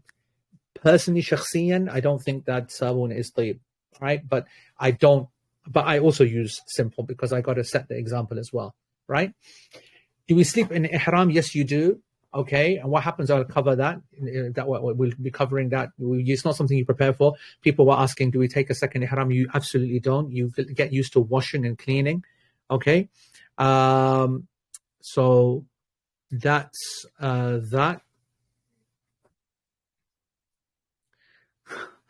Right, the situation's got out of control. It's out of control. I have travel insurance with my credit card as a perk. Is there anything problematic with using this insurance? But as you know, I don't think that it's allowed to have a credit card. Slightly more lenient on Americans because they seem to have very little things they can do with a debit card. But for the rest of the folks, I don't like it. So if a person does have that one, okay, then you can use the travel insurance that comes with it if you have it. Yellow fever is not a requirement. Gluten-free options are not around. Haroon, you have been warned. I was in Movenpick Hotel the other month, and I said, there was a person in the group that wanted gluten-free, and a person brought out 2 slices of bread, right? And that was it. If you are gluten-free, you've got to bring it there. It is available at Bin Dawood supermarket. So expensive, so limited, but it is there. So expensive. So expensive. I had a heart attack. I said that these prices have scared me from being gluten-free. I dropped being gluten-free soon as I saw those prices. Right. I booked the Qurbani through Nusuk. If you paid for it, then that's it. You're done. Okay? You can't sort out any refund. You've paid for it already. If you've booked one, it means you've paid for it. You don't need to worry about it. But the majority haven't because they followed the instructions, that those who were able to hear those instructions in time, and we will be taking care of that. And we got it, alhamdulillah, almost a third cheaper, which is fantastic. I'm so happy about that. And I think better quality because we'll know exactly when it's done. Personally, small group. Would you mind elaborating what you mean by cancellation? Cancellation by Saudi or by us? I mean by us, Mumtaz. I mean that what happens is that the flight, we're too ill to make the flight, or we missed the flight, or something happens. That's what I'm talking about. Yeah. If HSBC offers travel insurance parts of your account, that should be enough. Yeah, but it's the amount. It's the amount, right? Listen, guys, let me explain something to you. If you don't go to Hajj, you will lose all of your money. You're not getting any refunds from anybody, anything. If you turn around now and say, I don't want to go to Hajj, you're losing all your money. If you miss your flight, you lose all of your money. You lose everything. You lose everything. And so if you're ready to take that hit, great. If you're not ready to take that hit, then you need to make sure that you have a travel insurance program that is covering the cancellation cost of £10,000 at least, right? Some of you paid 11,000 if you bought a double from the States where it's more expensive, right? With regard to travel insurance, can we choose any option that is available? Or are there any specific Sharia compliant travel insurances? There aren't, as far as I'm aware, but I am comfortable with the permissibility of normal insurances. Wireless headphones, Munir, is because most phones don't have a headphone jack. If your phone has a headphone jack, then you can use wired ones. You do have a small fridge in Mina for injections. It is there. I have paid for my hoodie. You can be with the group, but you cannot. You can pay for an extra one, of course, but your one is fine. Nusuk one is official one. I'm sure they're going to let people know. Can we use any kind of belt to hold the ihram? Yes, and you will see it in the packing. Aqil, that's a rare slip from you, bro. The Hajj prep list has a very highly recommended belt that I recommend everybody to get. It's very, very good. Walking aids are allowed, walking sticks. There is an upgrade, no upgrades to the rooms at the moment, but if there is, then we probably will learn on the day or the day before, and I will absolutely let everybody know. All right. Does aqueous cream or Vaseline classify as fragrance free? Yes, it does. That is fragrance free. Roda will be done when Al-Bayt tell us how. We will not find that out for a good number of weeks. For the group flights, we will be meeting a group leader at the airport. That depends upon where they put us. Right now, we don't have any flights, just so that you know. None of the group leaders have any flights. But the last thing you need to worry about is the group leader on the flight, because I will be nominating people that I know, that I trust, to be the representatives on those flights, whether they're from my team or from what we call the Alpha team, which will be a team that I will be making from the Hujjaj that I know, that I trust, that I believe have the ability to help in the way that I want them to help. Special group of people, mashallah. My mum has arthritis. She wants to bring a 4-wheel walker with her, which she can sit on. If she brings this with her, will this be a hindrance? No, it won't be. Absolutely, bring it. It will help. Okay, it will help. And that's your job is to make sure that you help her as much as possible. And that seat thing is really good, man. My mum has exactly the same one.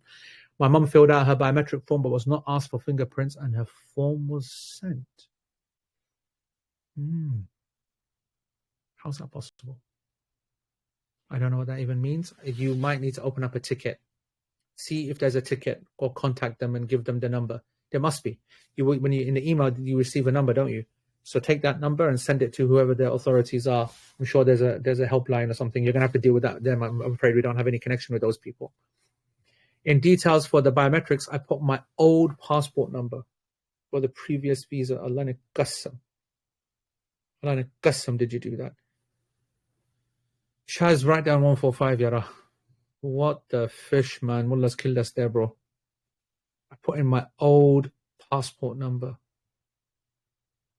Oh, my days. 145, bro, not 945. Hold on. For a previous visa. That passport expired in 2011 and I went Umrah in 2012. Maybe he doesn't mean the biometrics, but maybe a travel history or something. Anyway, we need to just get in touch with him, find out what's going on. What are your thoughts about a brother wearing an ankle brace in ihram? For context, I fractured it. Yeah, that's allowed. It's allowed. All braces and supportive bandages that are needed because of injury are permissible, okay? In ihram, no problem. When it gets very difficult to walk due to plantar fasciitis and heel spur, what do I do? You, Fahana, this is you. Women are allowed to walk, whatever. Oh, you mean physically? Yeah, you can rest. We'll plan yours, right? So after a few days there, you'll know. In Medina, we're going to practice a lot of walking. In Medina, so when we arrive, we're going to actively avoid the coach for one or two things, intentionally to stress the people, the group, to get them ready, get a taste of what's to come in Mecca and a taste of what's to come in Mina, right?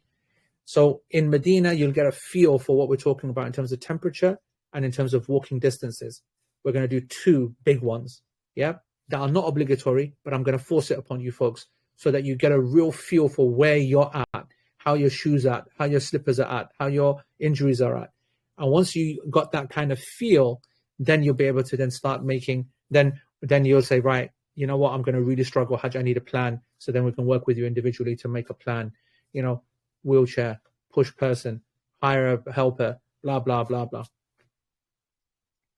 And the last 2 questions, and then we'll have a look at thingy. Since our e-wallets are essentially a Rajahi bank accounts, would it be possible to just access the funds through the bank when we get to Saudi? No, they're not actually bank accounts, and you will not be able to do that.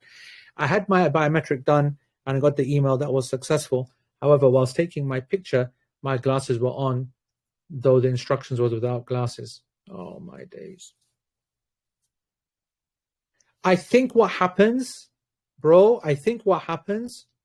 is that it comes back rejected when they actually get to look at it.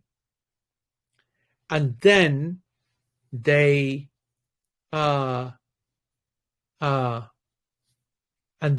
say to you, it's rejected, do it again. So I wouldn't worry about it. And yes, Jose, if I answered that, I said no problem. There will be a fridge in Mina. There will be a fridge in Mina. Okay?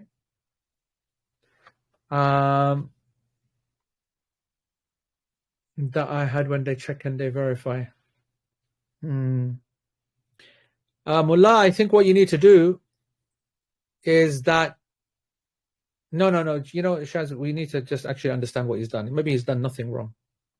Maybe we're misunderstanding and he hasn't written it properly. I get a feeling that he might be talking about travel history or something. Like, don't they ask you on the biometric form, have you been Saudi before? And if you said yes, then you might say, yeah. So that's what he might be referring to. And it was on an old passport. So then we all answered that. Yeah. You know what I'm trying to say? I don't think that is a problem. Just don't worry, just leave it as it is. Right. Folks, food service is provided during the camping. Yes, there will be food during the camping. There'll be dry kind of food. Food, let me tell you something, guys. Unless you are, gluten-free, whatever, you need to bring your food. Everybody else, the last thing you need to worry about during Hajj is food. Absolute last thing. Trust me. I love my food. It's all about the food, but you're going to intentionally want to avoid getting food. Okay? Let's have a look here. Now, I'm just going to spend a few minutes in the chat. I missed the chat, man. £81, okay? £10,000 cancellation. Bro, that's a result. That's good price, man, Junaid. Whatever the company is there, that's not too bad. Tesco one. Zahra has got one there as well from LV. Blah, blah, blah. The key, guys, is to check for thingy. The key is to check for COVID cover. All right? A lot of these companies, they don't give COVID cover. So be careful.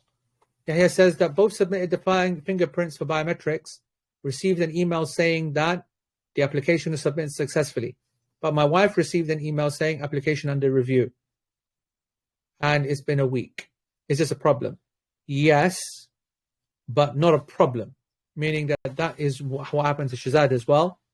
And then he received it 2 days later. So you're basically, there's like you skipped one of the stages, and the other stage itself will be the others, and she's now like got 2 stages. She will then soon, whenever, receive one. We have no. By the way, last year there were some people that this took weeks. So you're gonna have to just be patient with it. Okay, just gonna have to be patient with it. No, Shihab, it's called Hajj with AE, bro. Don't you worry. Okay? Don't you worry, bro. At least of your concerns. Right. Anybody else have any? All right. Anyone want to ask something on the thingy? That's it. Yeah, we'll do a few minutes of asking. So if you want to ask, put your hand up and I will unmute you. And then you can speak on the thingamajig.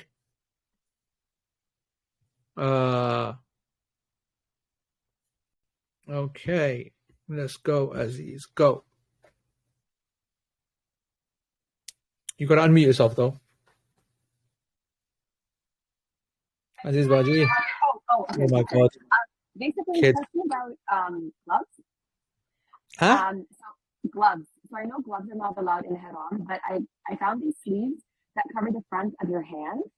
Oh, yeah. And there's no place for all your fingers to go through, but there's one elastic that goes through the middle finger that may or may not be worn. Would that be allowed? If you mean the thing which prevents your sleeve going up, that's permissible, right? That's not a glove. That's like, but if it's covering the hand, no, you're not allowed to use it. It doesn't need to be the whole hand. Covering part of the hand, right? Then that should be avoided. What is it? What actually is it? The purpose is to cover your arm and also the front of your fingers at the back. So it's meant to be a sun cover. That should be avoided in ihram. Okay. All right. Barakallahu feek. Anybody else needs to put their hand up, okay? If you want to speak, or you can put questions in the... Okay, I think everybody's done, to be honest. We covered like about 156,000 questions, by the way. Rahab, go ahead. You can speak.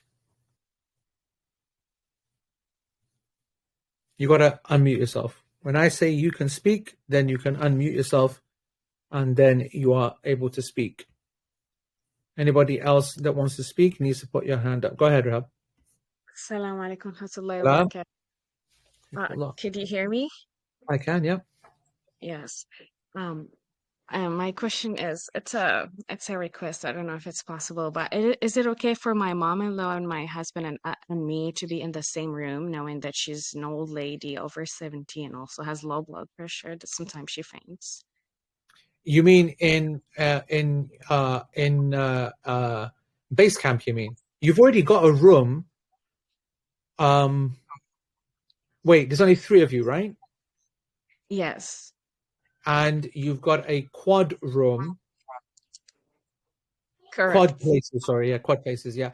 So in Mecca and Medina, you will be with your mother-in-law, so that's all sorted, yeah. But in base camp, the rooms are separate by gender, so you will be with her, but yeah, you will be with her, correct? Yeah, you will be with her because it's your mother-in-law. Yeah, you'll be with her all the way. Yeah, You won't have your own room though. No, yeah, but will my husband be with us in Mecca and Medina? no, because you don't have a triple room, right? You've got a quad room. That means you've got quad spaces, meaning that you have a 4th person in your room. Now, obviously, because you're married, because of mahram issues, we can't stick another male or female in that room. Therefore, what will have to happen is that your husband will have to go into a room with 3 other men, and you 2 will go into a room with 2 other women. If you had a 4th family member, then like his father, for example, or your whatever. So then all 4 of you could have been in Mecca, all 4 of you could have been in Medina, and then in base camp you would have been split by gender. Does that make sense? Yes. Yeah. Yes. That's Yeah. not from us. Well, That's not from yeah. us. Of course. That's the nusuk system, unfortunately. Yeah. If Oh, there is an upgrade, like hopefully, I don't know, yeah. for If the future. as I said, the possibility of people being moved from a quad to a triple, or a quad to a double, a quad to a triple in your case, for example, or anything, as it stands right now, it is full. But if it happens, and there is a possibility that it could happen, but it would happen on the actual day or the day before. We wouldn't find out until the hotel says, all right, we can't sell this room. We kept 10 rooms aside to sell. You know, that's what they do. You know, they're thingy like that, right? They try to hit higher prices. And so they at some point, they take the loss and they realize, you know what, we weren't able to. So we'll sell it now to the people that will buy it, anyone that will buy it. And then at that moment, if they tell us that we've got 10 rooms that we can offer to your group, then we will absolutely offer it to you, even if it's only for Medina, even if it's only for Mecca. We will offer it, because why wouldn't we? Right? Okay. We'll do that. Anybody else that wants to go into the mic, then just jump on. Is it true that the Mina tents were very cold at night? Yep, it can be if people are not listening, and they become, then obviously as a result, they become sick. So firstly, Zareen, and then secondly, Usman after Zareen. Unmute yourself one by one. Half of the forehead can be covered with the hijab cap. That's not a problem, Mahjabin. Go ahead, Zareen, unmute yourself and speak. Then Usman Hussein can do the same. Hurry up, guys. Come on. Taking so long. Okay, Usman, go ahead. Can I just ask, when we're in the base camp, how long is that walk? Because obviously it's going to be many people to the haram. It's not something I've done. Somebody said to me 1.5 miles, but I've not been to Makkah in 25 years. I'm just trying to work out, with 3 million people around for Hajj, obviously it's going to be at snail's pace. So how much time should we allocate? Are we talking about the big one for the Tawaf on the 10th of the Hijjah? That's the one. Yeah. So when we get to base camp, okay, to get from base camp to the haram is probably going to take us about an hour and a half. An hour and a half. Because of that rush, because of the heat, because of the whatever. But we would have rested by then as well, though. Yeah, because the whole point would be that we would leave Muzdalifah in the morning, and we would then go, past Mina tent, go to Jamarat Stone. That itself will take about an hour, yeah, at least. And then we'll go bathroom, toilet, drink, relax, enjoy ourselves in get out of Ihram as well. Qurbani should be done by then. cut their hair, etc. So that's in base camp, and then we set off to. I mean, there'll be lots to discuss about this. There'll be different groups that will have different strategies. We will work that out. But just to answer your question, from base camp to the haram, walking straight clean is an hour, right? Or maybe a little bit less than that. But in the rush of the people and how many it is and the foot tunnels that we'll be taking to avoid being burnt in the sun because, it's so hot, about an hour and a half. Easy pace. Very, very easy pace. Thank you.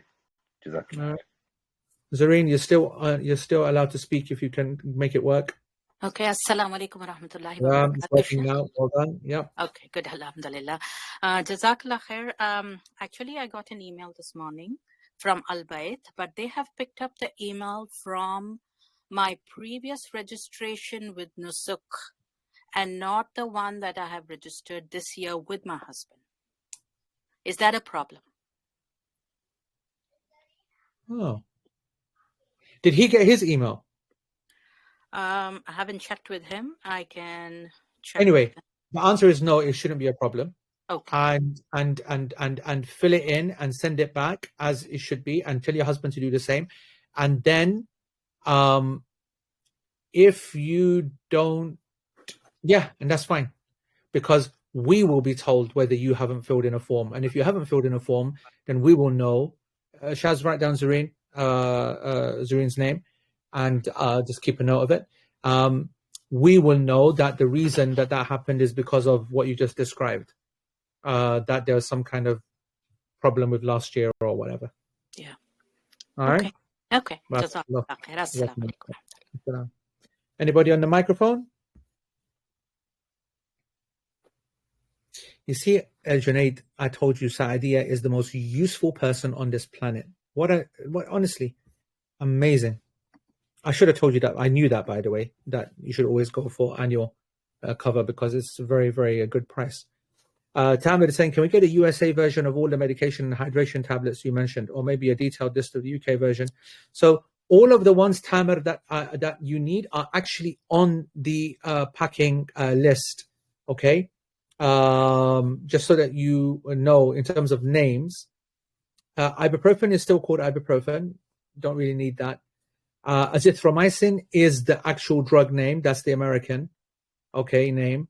The only name that's not there is Tylenol, which is paracetamol. Okay, Tylenol. That's it. The rest are oral rehydration tablets is a generic name. There's many, many companies like Diorolite or like Lucozade or like whatever. You can get whatever brand you want. So there's that. Usman Rahman, I've already allowed you to speak, and Farhad, you can speak as well. And Mumtaz, after thingy, then you can speak as well. Usman Rahman, got to unmute yourself. 3, 2, 1. Okay, Farhad, go ahead. You just give it a try. Okay, go ahead. The travel insurance in USA is costing like over $1,000. Is there any US partner that can provide like Adam Travel or anyone from Al Bayt partner that can help us out? Because I'm seeing that the UK folks, they are paying like less than £100. 100%. I paid £50. I did. No, man. Then I mean, I'll ask them. Yeah. So I'll ask and I'll find out to see whether they know of anything. That's crazy though, bro. That's crazy. Yeah, so I don't know how to tell you that. Safa, you are unmuted. You can speak after Mumtaz. Mumtaz. Assalamu alaikum. Salam. Sheikh, just got 2 quick questions. The first thing is that from Mecca to Jeddah, are we going again by train or by coach? Mecca to Jeddah. By coach, of course, by coach. Right, okay. And the second thing is that, about the I've heard the hadith and also when I've been for Umrah last year. So one of my friends came to visit me from Riyadh and he said that I have not done the visit to the Prophet ﷺ grave after the Hajj he performed last year. So what's the ruling on that one that, we don't need to go? Completely fabricated. You can ignore that. Completely fabricated. Barakallah. Yeah. Safa, go ahead and speak. Sorry, did you say it's another question, Mumtaz? About the grave of the Prophet ﷺ, we need to visit after the Hajj and the Prophet ﷺ. Yeah, I just said that to you. I said it's completely fabricated. I said it's not true. It's fabricated. Right. Okay. Perfect. Thank you. Okay. Well, yeah. So go ahead. And apparently, I'm not able to see the hands going up because I can't see any hands going up.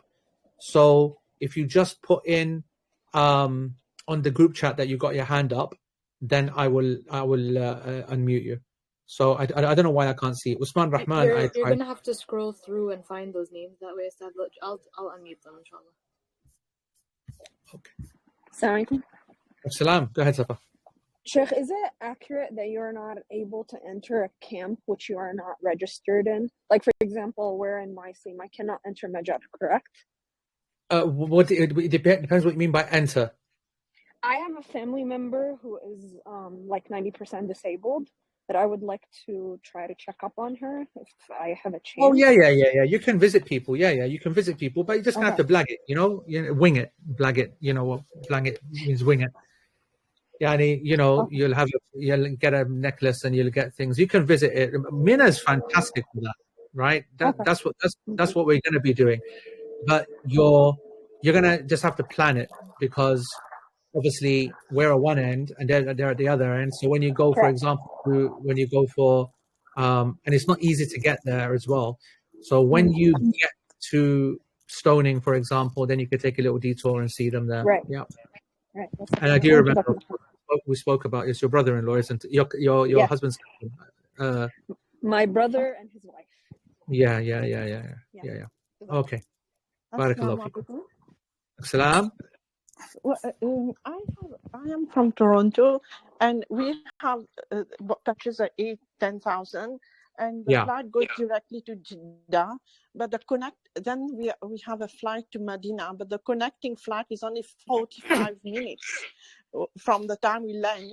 Then the from Jeddah to Medina it's just 45 minutes. Will they have time to put our luggage in the other plane, or ourselves have time to? Is it the same terminal, or we have to change terminal? Like 45 minutes interval. Very tight. It's going to be Will they have time to bring our luggage into the other plane? The truth, Will that be arranged? So here's the thing. Saudi are legally required to deal with it. Okay? So on one hand, I want to say don't worry. Yeah? Because it's their problem. They have to do it. It's a connected ticket.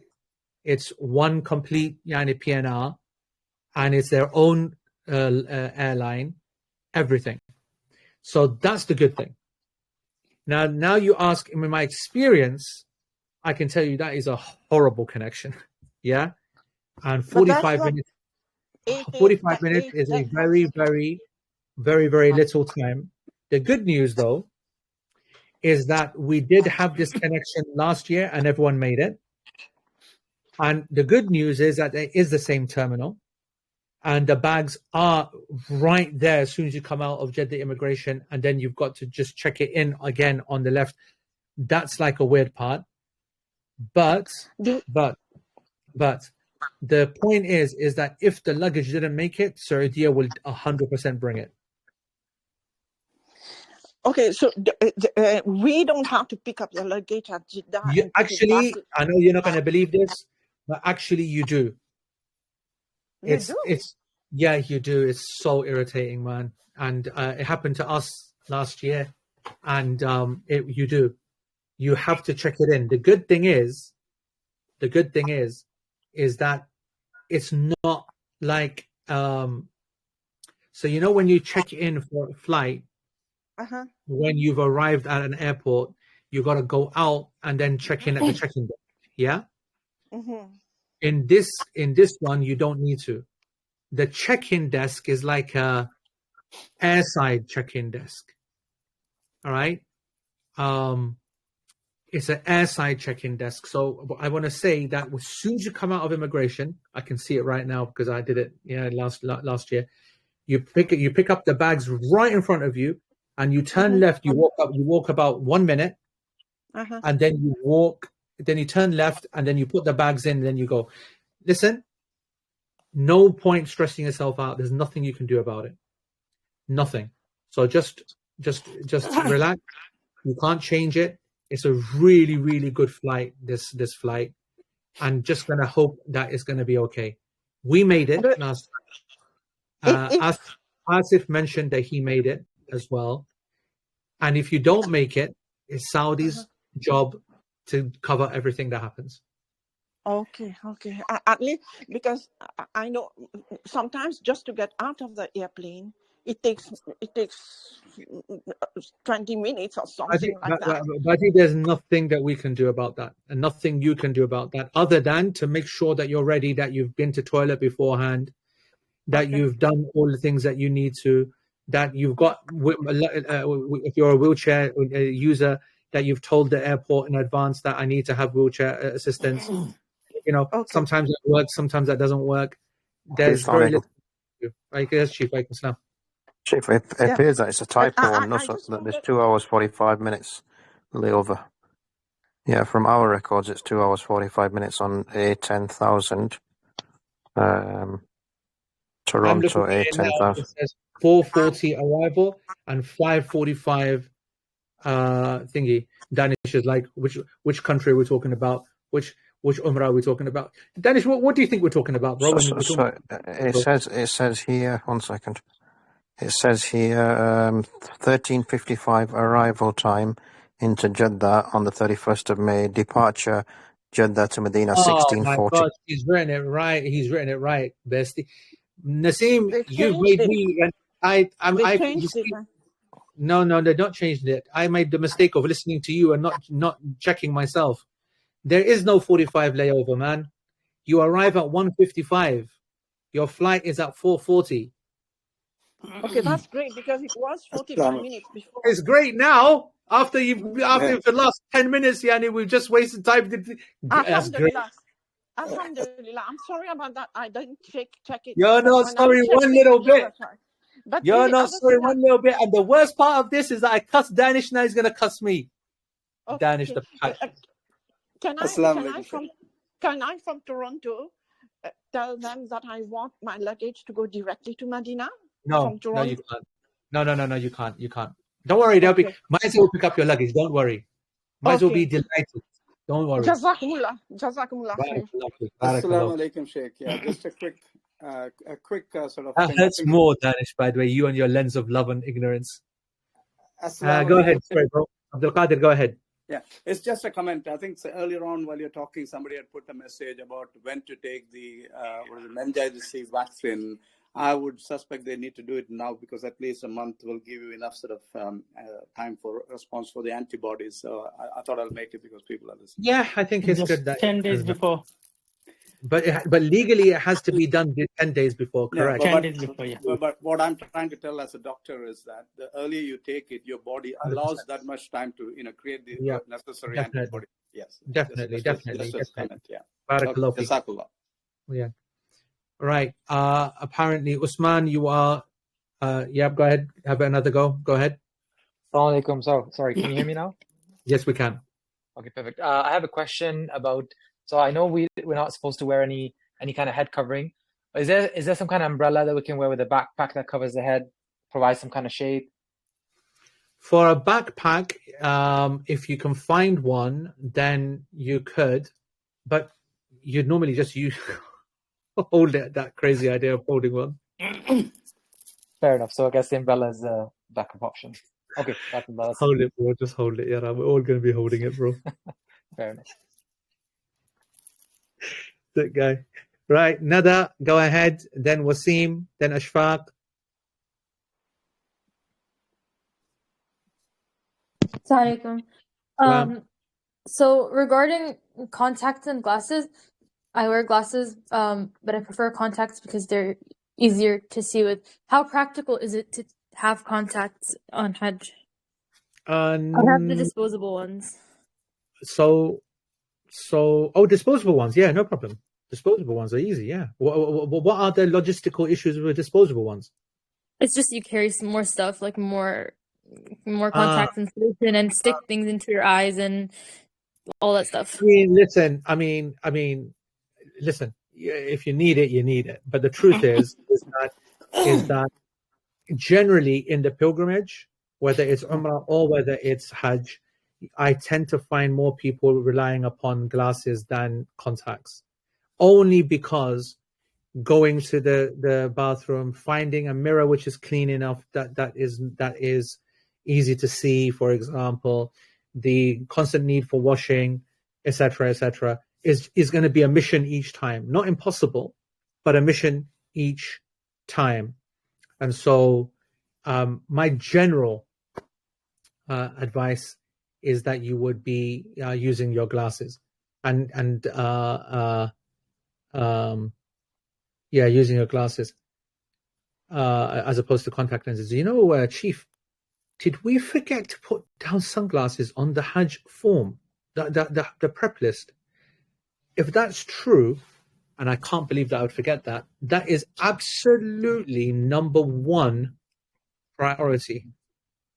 Oh, yes, there. Sunglasses are more important than ihram. More, it is more important. Oh my God. The sunglasses, ladies and gentlemen, it is so important. Please, everybody. All right, thank you, guys. It's there. Just had a heart attack. Please tell me that they're getting sunglasses. Right, okay. Right, next. Whoever is on the list. Hadi, go ahead. Abdul Qadir is done. Ashfaq, Wasim, Muhammad Abu al-Hashim. Assalamu alaikum. My question was about the Starling Bank, but it's been answered. So before the list. Muhammad, go ahead. Yes, Assalamu alaikum, Sheikh. Can you hear me? I can, yeah. So basically, I have two questions. First is, you said base camp. Does it mean our hotel or something else? Is it? Yeah, base camp is our Azizia hotel. Hotel, okay, that's fine. It's not. It's Azizia hotel, but it's very different place because we're going to be living there as opposed to just using it like a hotel. That's why it's called the base camp.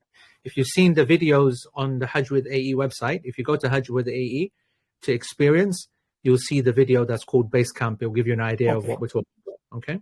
So we are coming back from Mina to the same camp. Correct. Yeah. Okay. Correct. And we can leave all our luggage there. Correct. We don't need to, absolutely. All of our luggage will be there. Yeah. That's why we only need a smallish bag for Mina, and that's why we only need a much smaller bag for thingy because of base camp. Yeah. Yeah.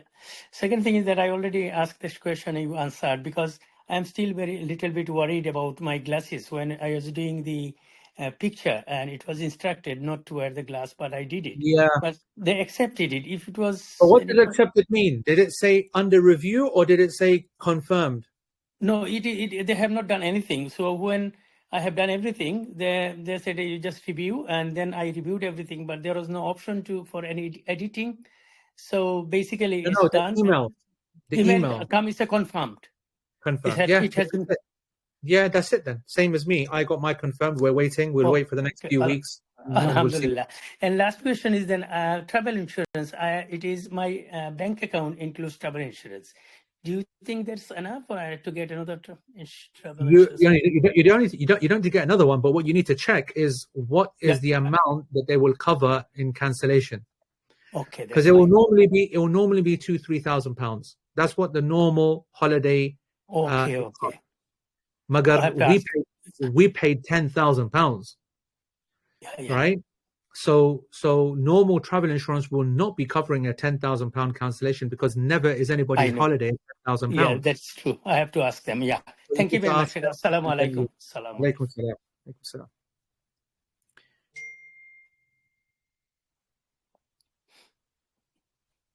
Who's next, guys? Hadi?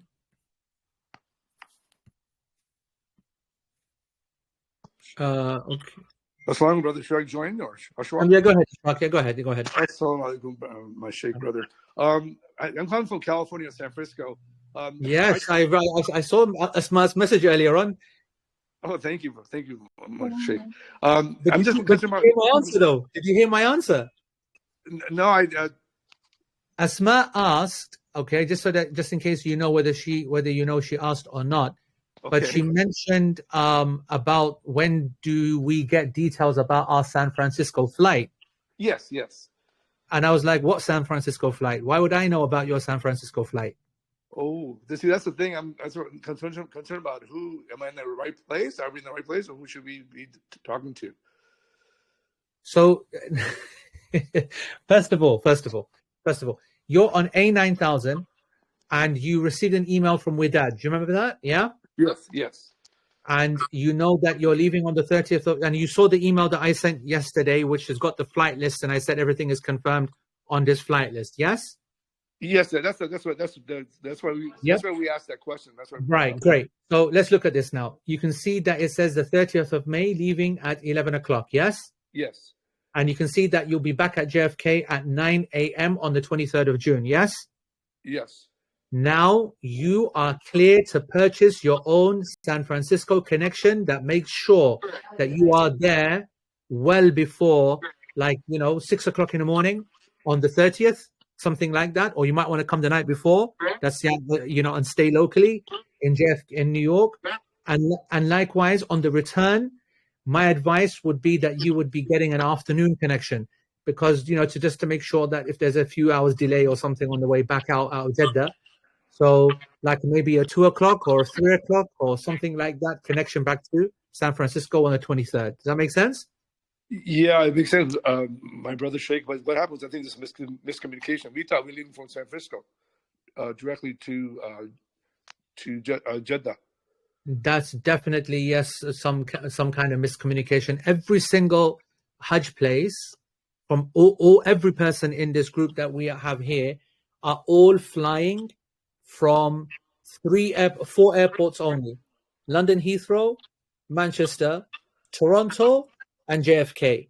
These are the only 4 connections, and everybody is getting their connection themselves to these airports. Gotcha. So the Houston folks are coming from Houston, Dallas, and the folks from San Francisco and. So, but what especially the Americans have been waiting for is they've been waiting for the confirmation of this JFK flight, and it has been confirmed, and that was confirmed yesterday. And so therefore now you're good to now get your connection. Now people have got different plans. You see, some people are obviously driving, some people are flying, some people are coming the night before. So you've got to now look to what suits you best.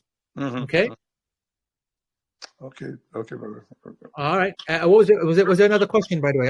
That was my question to you. That was not your question. Yeah, another question that I had was for the sacrifice. Can we do it in different country, like in India, for example? Can we? No, not the Hajj Qurbani. But the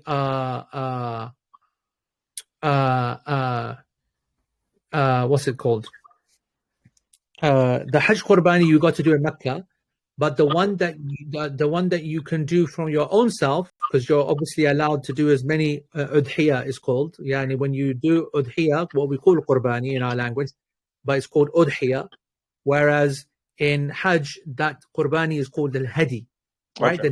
The name differs, but they're all Qurbani. So if you want to offer your own extra Qurbani, you can do that anywhere in the world. But the Hajj Qurbani, which is called the Hadi, we're going to pay for over there. Okay, and then we can have somebody do it for us, do it our age. Or can we? You have to do it by yourself. Can I have somebody else perform it? The Hajj one? The Hajj one? Yes. Yeah. The Hajj one we're organizing as a group. Okay. It is 600 riyals each, and it will be done for us. Oh, beautiful! MashaAllah. Okay. Listen, Ashfaq, just a question. You are definitely on the A9000 group flight, correct?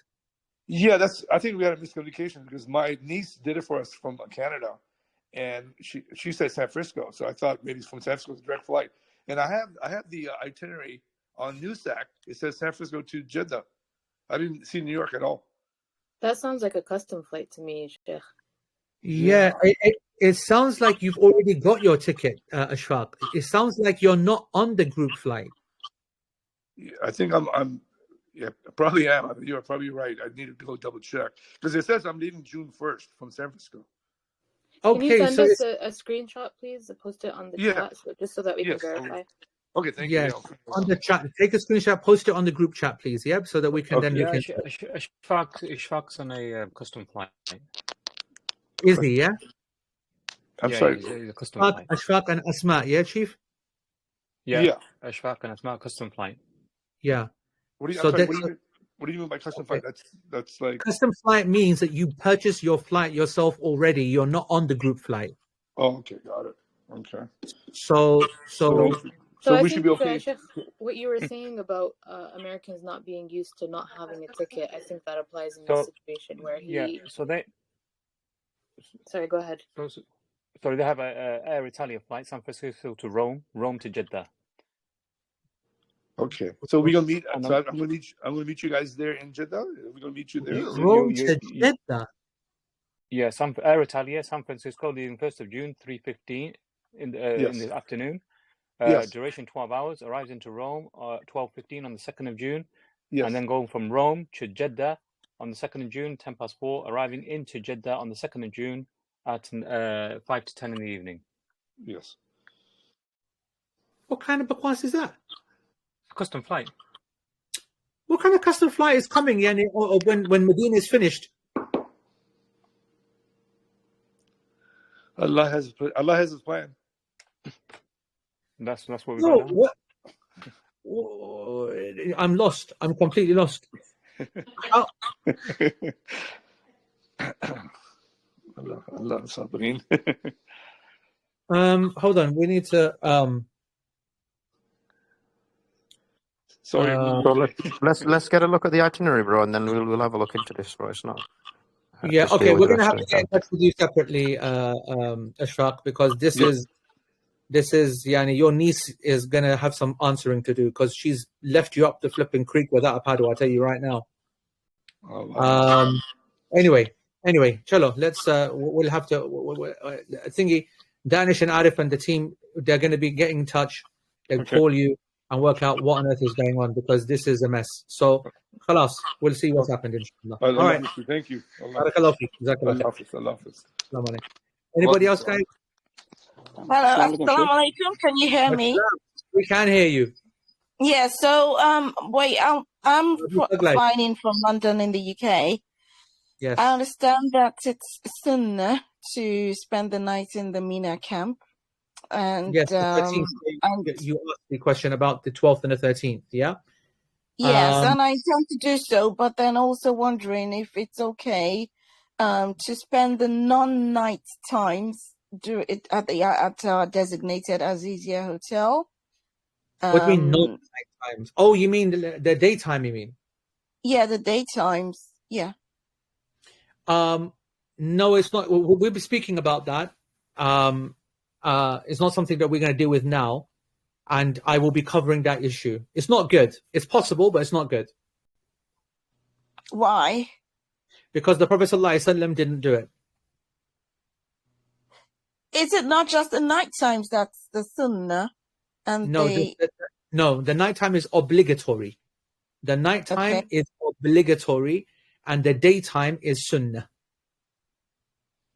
Right. Okay. So when a person goes to Mina, you have to spend the nights at Mina. You have to. The night of the 10th, the night of the 11th, and then after the 12th, you're allowed to leave, and it's sunnah to remain. That was always the intention, to spend the night time there. Well, I was just thinking because the Azizia is not too far from the Mina camp. Correct. But that's obligatory. And then to spend the day, your day is meant to be spent in ibadah at the Mina tents or in other acts of ibadah that are connected to Mina, such as Jamarat and the like. But anyway, like I said, this is not for now. This is for us when we're discussing our strategy and the Islamic side. Now it's all about logistics. It's not to do about the Hajj itself.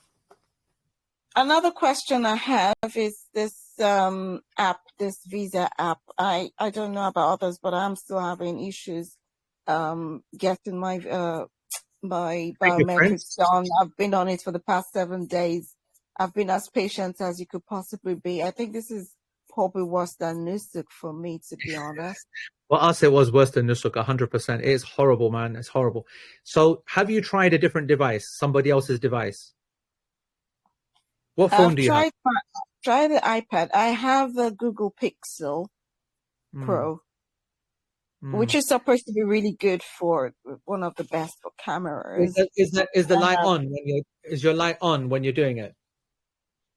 I Does it don't. put the flash on when it's scanning? I don't know. I don't. Yeah, I think so. Yeah. Yeah. Anyway, there's so many different options that you've got to try. As I said in the email, you might need to install the app, delete the app, reinstall it, do it all again. You might need to go and put the email, forward it to somebody else's email address, because the email is the most important thing is the email, and open up the email on an app that's installed on another person's iPhone, a newer iPhone, and use that to get it done. The system works, and it's about technique and it's about the device. That's all I can say. So if it's not going through, it's because of the way that you're doing it on your Pixel, or not using the light, or not having the right background, or blah, blah, blah, blah, blah. I've got the worst thing. I've passed through all the other stages. There's a fingerprint aspect that's just It's only, there's no problem with the other stages. What's the other stages going to say to you? It's the fingerprints that it's only the background wasn't correct. Even though it ended up correct, accepting the same background, he said it wasn't correct. So no. It's the fingerprints. It's the fingerprints that are the problem, nothing else. So I advise you to get somebody else that has got, or to find a family member, let them install the app on the phone, on an iPhone, and then you do the process on their phone. Does that make sense? On their phone, on an iPad, on an iPhone. Okay. Yeah, I would go for someone who's got a 14 or 15 iPhone. We're finding that they're working absolutely fine. We're finding everybody's phone working fine. Some are not, but you've got to try all these crazy moves. There's no sense behind their system, by the way. There's no rhyme or reason, just like Nusuk. Yeah, it's really getting on my, I'm losing my patience now, but Jazakallah khair. Assalamu alaikum. Wa alaikum assalam wa barakatuh. You can't lose patience because we have you down in our category as Baji Thug Life. Baji Thug Lives cannot lose patience, otherwise you will have that status rescinded. Chief. Assalamu alaikum. Chief, you're so khatarnak you are. Anybody else with the thingy? Because it's time now, Maghrib and all that kind of behavior. Aqil's waiting, bro. Aqil, go ahead. Aqil, we can't hear you, bro. We can't hear you, Aqil. Anybody else needs to put their hand up? And last chance. I've allowed Nudrat and Mannan to unmute themselves. Okay, these are the last two. Nudrat and Mannan. Okay, last two. Mannan is my guy, man. What a chiller. Nudrat, quickly, come on, unmute yourself. Both of you unmute yourself. Whoever speaks first wins. Go ahead, Nudrat. Speak, Baji. Okay, we can't hear you. Mannan, unmute yourself. Okay, so I'm flying out of JFK. Just wanted to confirm. So I just, when I'm checking in, I just give them my passport, and that's when they'll give me my ticket. Correct. Yeah, they won't give you a ticket at all. Actually, they'll give you a boarding pass.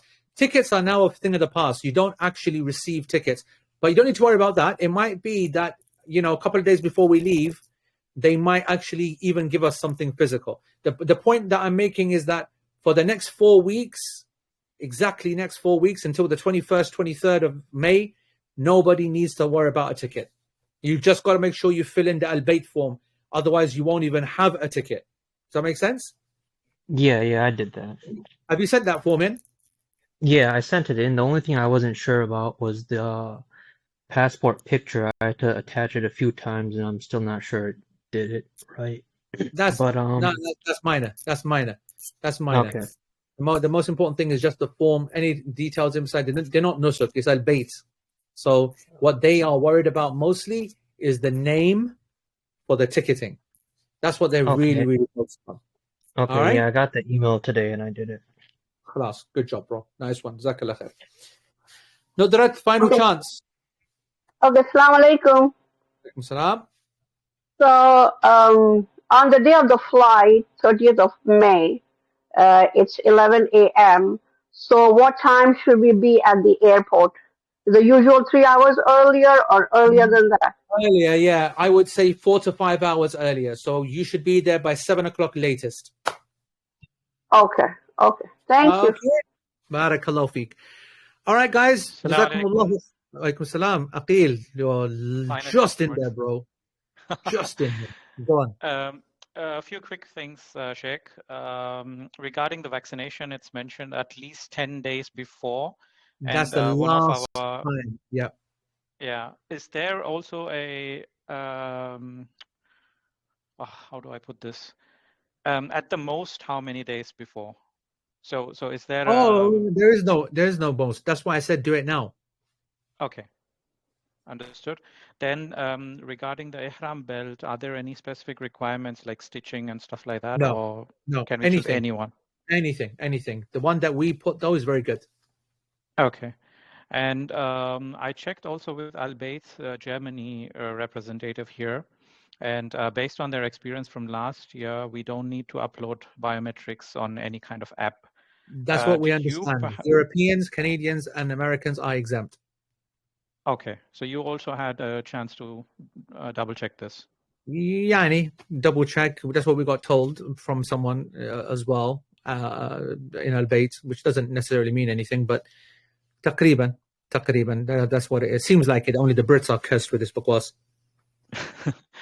Okay, understood. The flight from London to Medina, is that confirmed at the moment? Yani, can we book our connecting flights to London? Have you dropped your plan for the... Not yet. So it is confirmed. These flights are confirmed. That doesn't mean it can't change, by the way. And then that would leave all people like you in a right mess, yeah?